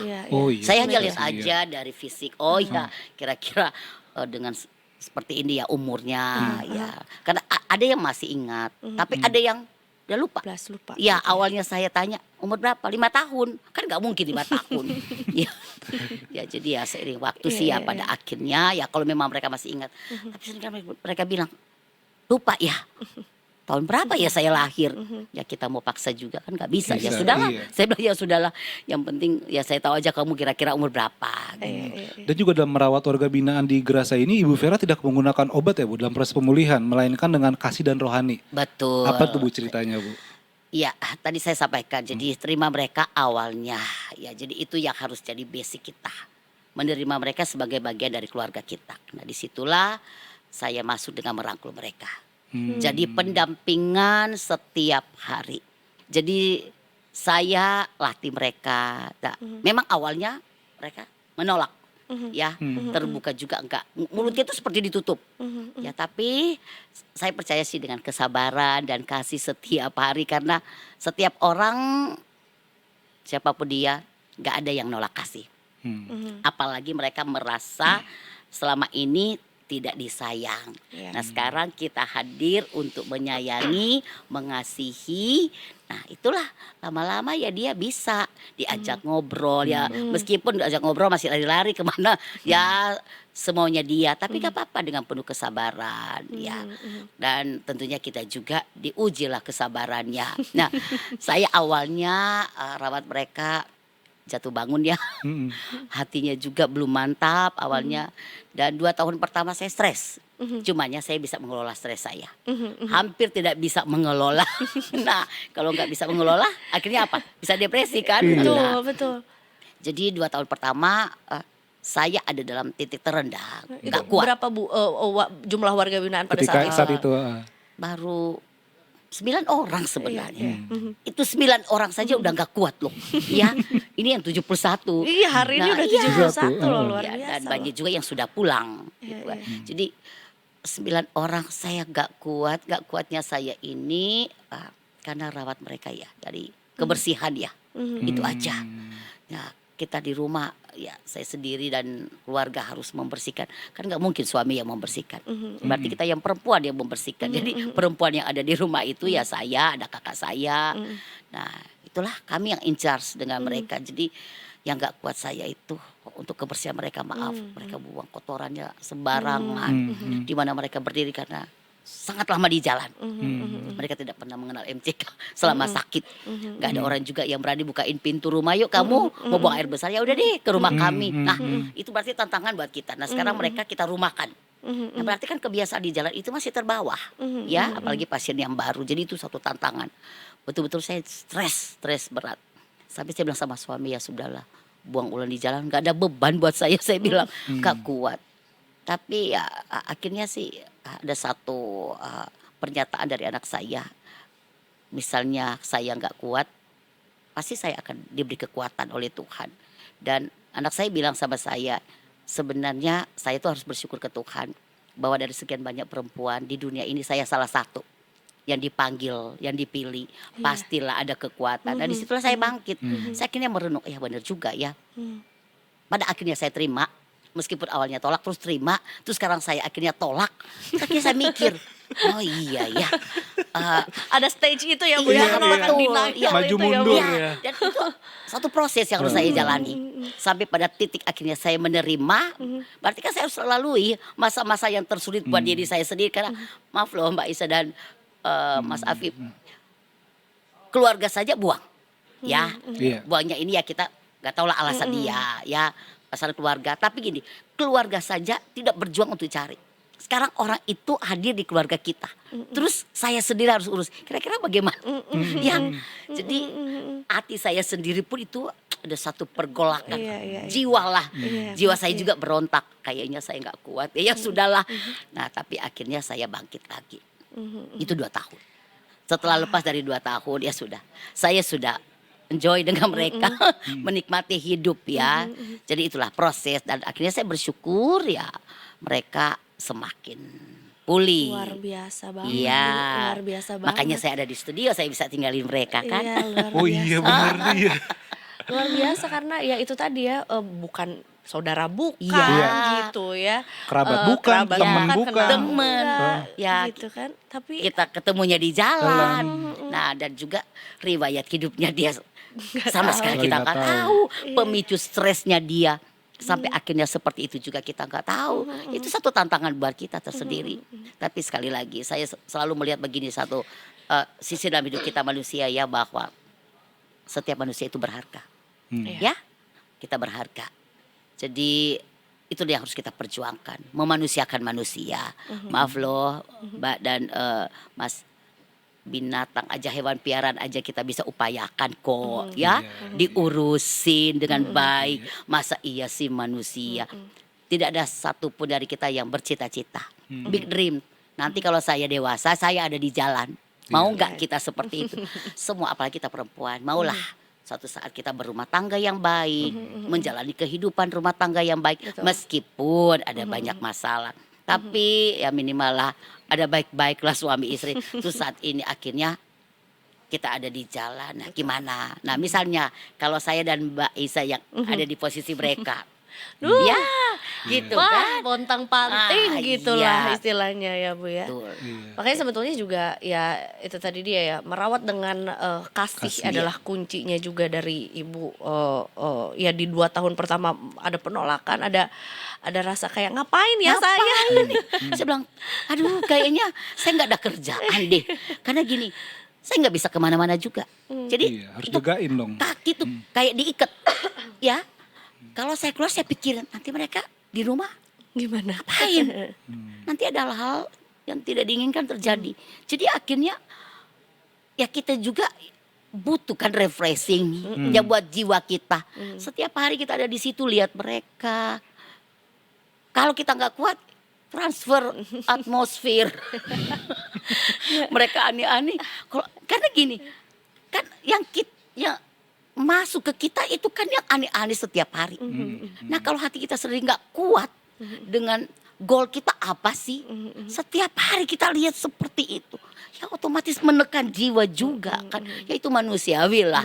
Ya di lingkungan pekerjaan manapun bisa. Bisa, iya pasti Ya gitu. kita aja yang normal, kita lihat, aduh kayaknya saya banyak intervensi dia di sini, kayaknya nggak nyaman deh. Nah itu kita bisa, udah deh saya cabut, saya keluar. Nah itu pilihan di tangan kita kan. Nah sekarang kita tiap hari dengan orang seperti itu. Nah, terus apa Bu aktivitasnya kan mereka kan sebetulnya juga sebetulnya ya namanya rumah pemulihan, Iya. diajak untuk bisa pulih, diajak untuk bisa ya itu tadi diberikan kasih sama ibu, hopefully bisa memberikan kasih balik lah Oke. atau apa sebetulnya. Iya, jadi kegiatan mereka bangun pagi ya, saya cerita aja. Jadi mereka bersih-bersih, setelah itu dikumpulkan, kita akhirnya sharing lah satu dengan yang lain. Terus mereka sarapan, baru mereka bersih-bersih. Nah nanti kita mulai terapi itu sekitar jam 10-an ya, mereka duduk, ada yang bikin keset, bikin tote bag loh. Saya lupa nggak bawa. Tapi Berkarya, ada mereka di diajak kami. berkarya. Dikaryakan mereka Bu, berarti mereka Bisa. mengerti begitu Bu? Iya, setelah dilatih. Oh, oke. Iya. Perjalanannya Iya, panjang perjalanannya. ya. Jadi Coba saya cek dulu. kita ajarin mereka. Jadi mulai terapi ya awalnya suruh pegang mesin saya sendiri agak takut Pak. Nanti jarinya yang masuk kan. Iya, Tapi bahaya. ya tapi tetap kita harus dampingi. Nah, jadi terapi itu jam 10 sampai jam 12, kurang lebih jam 12 itu mereka makan siang, kita mulai terapi lagi. Jadi Mbak Isa bisa lihat di IG, Iya, tuh, mereka di bisa IG. bikin tote bag, menjahit, bikin keset kaki, goodie bag. Mereka bikin, ya tentunya dilatih dengan penuh kesabaran. Dan cinta kasih adalah Benar, kunci ya Bu adalah ya. kuncinya. Kalau enggak ya udah goodbye ya. Iya, Tapi ya iya, satu hal saya bersyukur di setiap pemulihan ya jadi yang lebih baik lagi tetap kita berikan apresiasi. Ya bahwa kamu tuh bisa melewati, kamu bisa kuat. Berarti yang udah pulih itu Bu, apakah mereka kemudian mungkin memorinya kembali begitu? Apa mereka Iya. ingat keluarganya di mana? Keluarga ingat. Itu mereka bisa ingat seperti itu Bu? Bisa ingat. Akhirnya apakah ada yang pulang atau mungkin justru tetap betah nih Bu di Yayasan Gerasa ini? Ada yang pulang dan saya kasih nomor handphone ke saya, ke dia. Oh, Dan dia oke. hubungi saya, Bunda, mereka panggil saya Bunda. Bunda, aku udah nyampe. Dan ada keluarga jemput loh. Tapi ada yang memang didampingi lagi keluarga, tapi ada keluarga jemput akhirnya ada di jalan lagi. Iya. Nah, dan ketiga ada keluarga yang sudah datang. Ya, sudah berkali-kali datang. Saya bilang, Bapak Ibu bawa anaknya. Mereka nggak bawa. Di sini aja. Mungkin mereka punya story. Ya. Iya. Nah, mungkin aduh nanti kalau dia kumat karena setiap penyakit untuk kumat itu rentan. Betul? Penyakit apapun.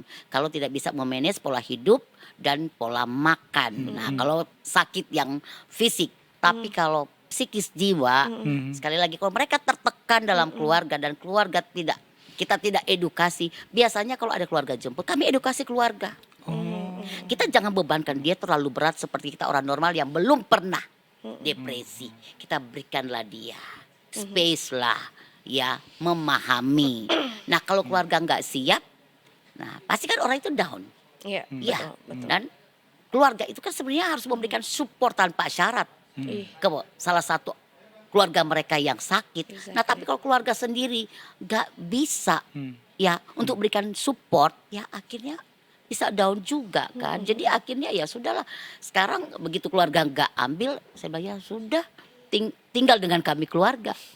Jadi sehidup semati ya. Apa saya yang lebih dulu pergi atau mereka? Ya sekarang kalau saya paksa, ayo kamu pulang.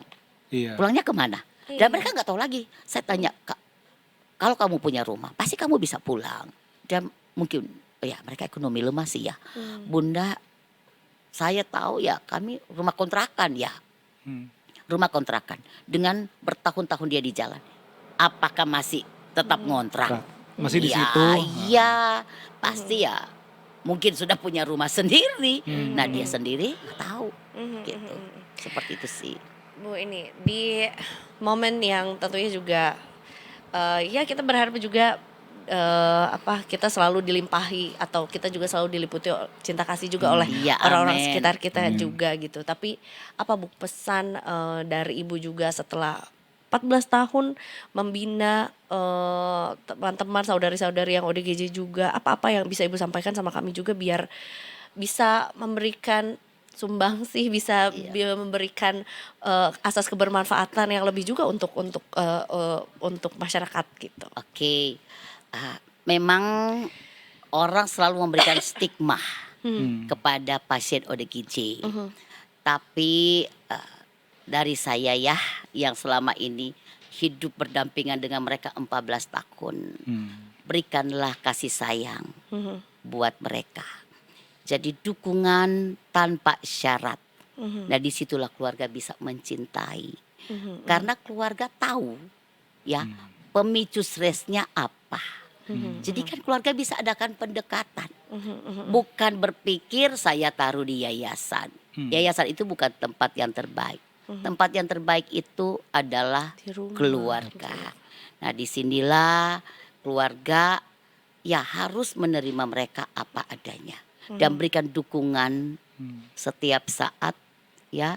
Dan jangan isolasi mereka ya. Yang pasien ODGJ. Dan upayakan pengobatan buat mereka. Ya sekarang ya ada BPJS bisa kok. Ya, tapi sekarang tinggal bagaimana keluarga mau atau tidak. Tapi sekali lagi orang mengalami depresi tentunya ada pemicu, ya. Dan kebanyakan itu ya bermula dari keluarga. Ya, jadi bukan berarti saya salahkan keluarga, tapi bagaimana figur dari ayah dan ibu yang bisa anak-anak lihat, gitu loh Mbak. Jadi ya saya juga kuat sampai saat ini karena saya melihat setiap orang itu mulia. Kalau nggak mulia, saya jujur saya juga nggak kuat kok ya. Tapi setelah dilewati, akhirnya begini loh. Saya dapat juga satu kekuatan dari mereka bahwa ternyata kalau kita sabar menjalani hidup sebesar apapun pergumulan, bisa kita lewati. Jadi mereka juga membentuk pribadi saya, Mbak. Saya lebih sabar. Tadinya saya nggak sabaran. Saya akhirnya punya kasih yang lebih. Dan tentunya ya saya juga bersyukur kepada Tuhan Yesus yang memampukan saya. Karena kalau bukan Tuhan Yesus, Mbak, aduh jujur, saya nggak kuat. Berkali-kali saya sampai histeris juga saya sama suami. Saya bilang, aduh saya menyerah. Karena pernah mereka cekek saya, pukul, tendang, ya. Dan harus bersihin kotoran mereka setiap hari. Nah, harus masakin setiap hari. Wah, itu kan masa-masa tersulit. Waktu mereka cekek saya pikir mau mati kali saya ya. Tapi akhirnya ya saya kuat lagi. Nah, itulah saya bilang 2 tahun pertama itu. Wow, Iya. wow. Bu Vera luar biasa banget Bu, kisah ibu ya. Jadinya bukan hanya menghangatkan hati aja nih jadinya ya. Dimana sebetulnya juga ya itu tadi, cinta kasih tuh kita dikasih tapi ya bertumbuh ya Bu ya. Bertumbuh.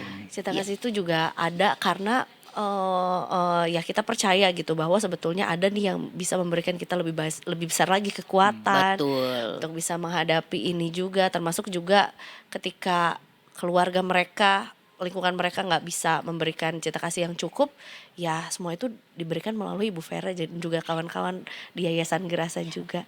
Keren banget Bu, ya. Bahkan tadi satu quote yang Bu Vera juga apa yang menyentuh hati saya Bu adalah support system itu keluarga ya Bu ya. Jadi Iya. keluarga tuh beneran, ya kita nggak tahu latar belakang setiap ODGJ jelas seperti Iya, apa begitu Bu. betul. Tapi memang keluarga itu ya emang tempat paling nyaman tuh keluarga sebenarnya. Keluarga. Walaupun memang ada ombaknya pasti Bu Iya, ya.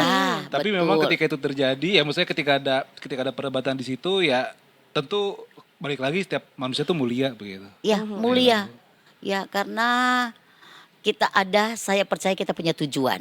Ya, nggak mungkin kita ada tanpa tujuan. Pasti ada tujuan. Kayak Mbak Esa dan Mas Afif. Tujuannya kan Iya, iya. bisa memberikan juga inspirasi. Betul. Dengan hadirnya saya di sini kita sama-sama Betul. menerima satu ya yang berguna lah untuk ke Betul, depan betul. kita jalani ya. Betul. Iya. Ini ada di Bojong Menteng Rawalumbu Bekasi. Iya, betul. Ya, atau adakah program yang mungkin juga buat Detikers di sini yang juga nonton atau mungkin juga mau memberikan sumbangsi atau juga memberikan cinta kasih lebih juga buat teman-teman di sana, seperti apa Bu? Ada program yang mungkin kita bisa bertemu atau mungkin bisa melihat mereka atau mungkin ada karya yang dijual Oh ya, gitu? oke. Mau berkunjung silakan dengan senang hati tentunya ya. Bisa lihat di IG alamat kami, Yes. atau juga bisa browsing ya. Yayasan Yayasan Gerasa atau nama saya itu sudah muncul semua. Ya, dan sekarang kita lagi mau ekspansi supaya lebih banyak lagi karena tempat kita tidak memadai lagi. Jadi itu fokus kita. Jadi saya dan keluarga lagi planning yang sudah pulih, kita akan berikan dia satu tempat, dia melancarkan kehidupan kalau keluarga nggak jemput. Karena kalau akhirnya kita stay di situ terus, yang lama yang sudah pulih dengan yang pasien baru, kayaknya tidak tidak signifikan untuk pertumbuhan. Iya, untuk pemulihan jiwa mereka. Jadi mereka lihat lagi teman-teman yang aneh-aneh ya ke bawah lagi gitu loh. Jadi kita ada program yang sudah mulai pulih ya 50%. Jangan gabunglah dengan anak, misalnya kita bilang anak TK gitu kan. Jangan, karena tentunya kan untuk tingkat pendampingannya itu sudah Berbeda berbeda. kebutuhannya ya. Nah iya, jadi kita lagi fokus, kita ada satu tempat itu tepatnya di Desa Cibadak, Kecamatan Tanjung Sari, Kabupaten Bogor. Jadi kami akhirnya siapkan mereka lahan untuk berkebun. Oh. Ya, jadi bukan hanya skill, karena gini, tidak semua orang bisa menjahit kan. Ya, Mungkin bukan passionnya ya juga. betul passionnya. Jadi ya sudahlah, kita siapkan mereka lahan berkebun, beternak, perikanan. Nah, jadi saya dan suami punya planning biarlah Gerasa ini menuju kemandirian dan menjadi proyek percontohan dari semua yayasan rehabilitasi. Bahwa penyintas ODGJ itu bisa berwirausaha, Betul. bisa berkarya, supaya kalau mereka kembali ke tengah-tengah keluarga dan masyarakat, mereka bisa melanjutkan hidup. Betul. Ya, bisa tidak jadi berdikari lah. beban. Betul. Ya, minimal kalau dia memang bisa skillnya bikin keset, ya udah bikin keset pelan-pelan di rumah, bisa jual, ya bikin tas, atau mungkin ada lahan, ya dia di daerah, ya udah bisa berkebun, beternak, perikanan. Nah, itu kami latih dan kami sudah mulai sekarang, Mbak. Wow. Ya, Oke, semuanya tinggal dicari aja Detikers Yayasan Girasa. Girasa. Ini ada di Instagram, ada all over the internet, bisa dicari aja juga gitu. Atau Betul, mampir betul. juga berjumpa dengan Ada Ibu nomor Vera telepon langsung. juga ada, nomor HP-nya WA ada. Ya, alamatnya juga lengkap. Lengkap banget. Ya. Baiklah Bu Vera, Ya. terima kasih Terima kasih banyak, banyak, Ibu. Bu. Terima kasih. Sudah menginspirasi sekali. Ya. Luar biasa banget juga di penghujung tahun ya, menjelang hari raya juga ini memberikan lagi kisah-kisah inspiratif, ngasih tahu bahwa dunia itu indah. Iya. Indah, Kasih bener. itu luas. Kasih Itu itu luas sekali iya. gitu. Dan kasih itu bisa menjangkau semua orang. betul. Iya, siapapun dia.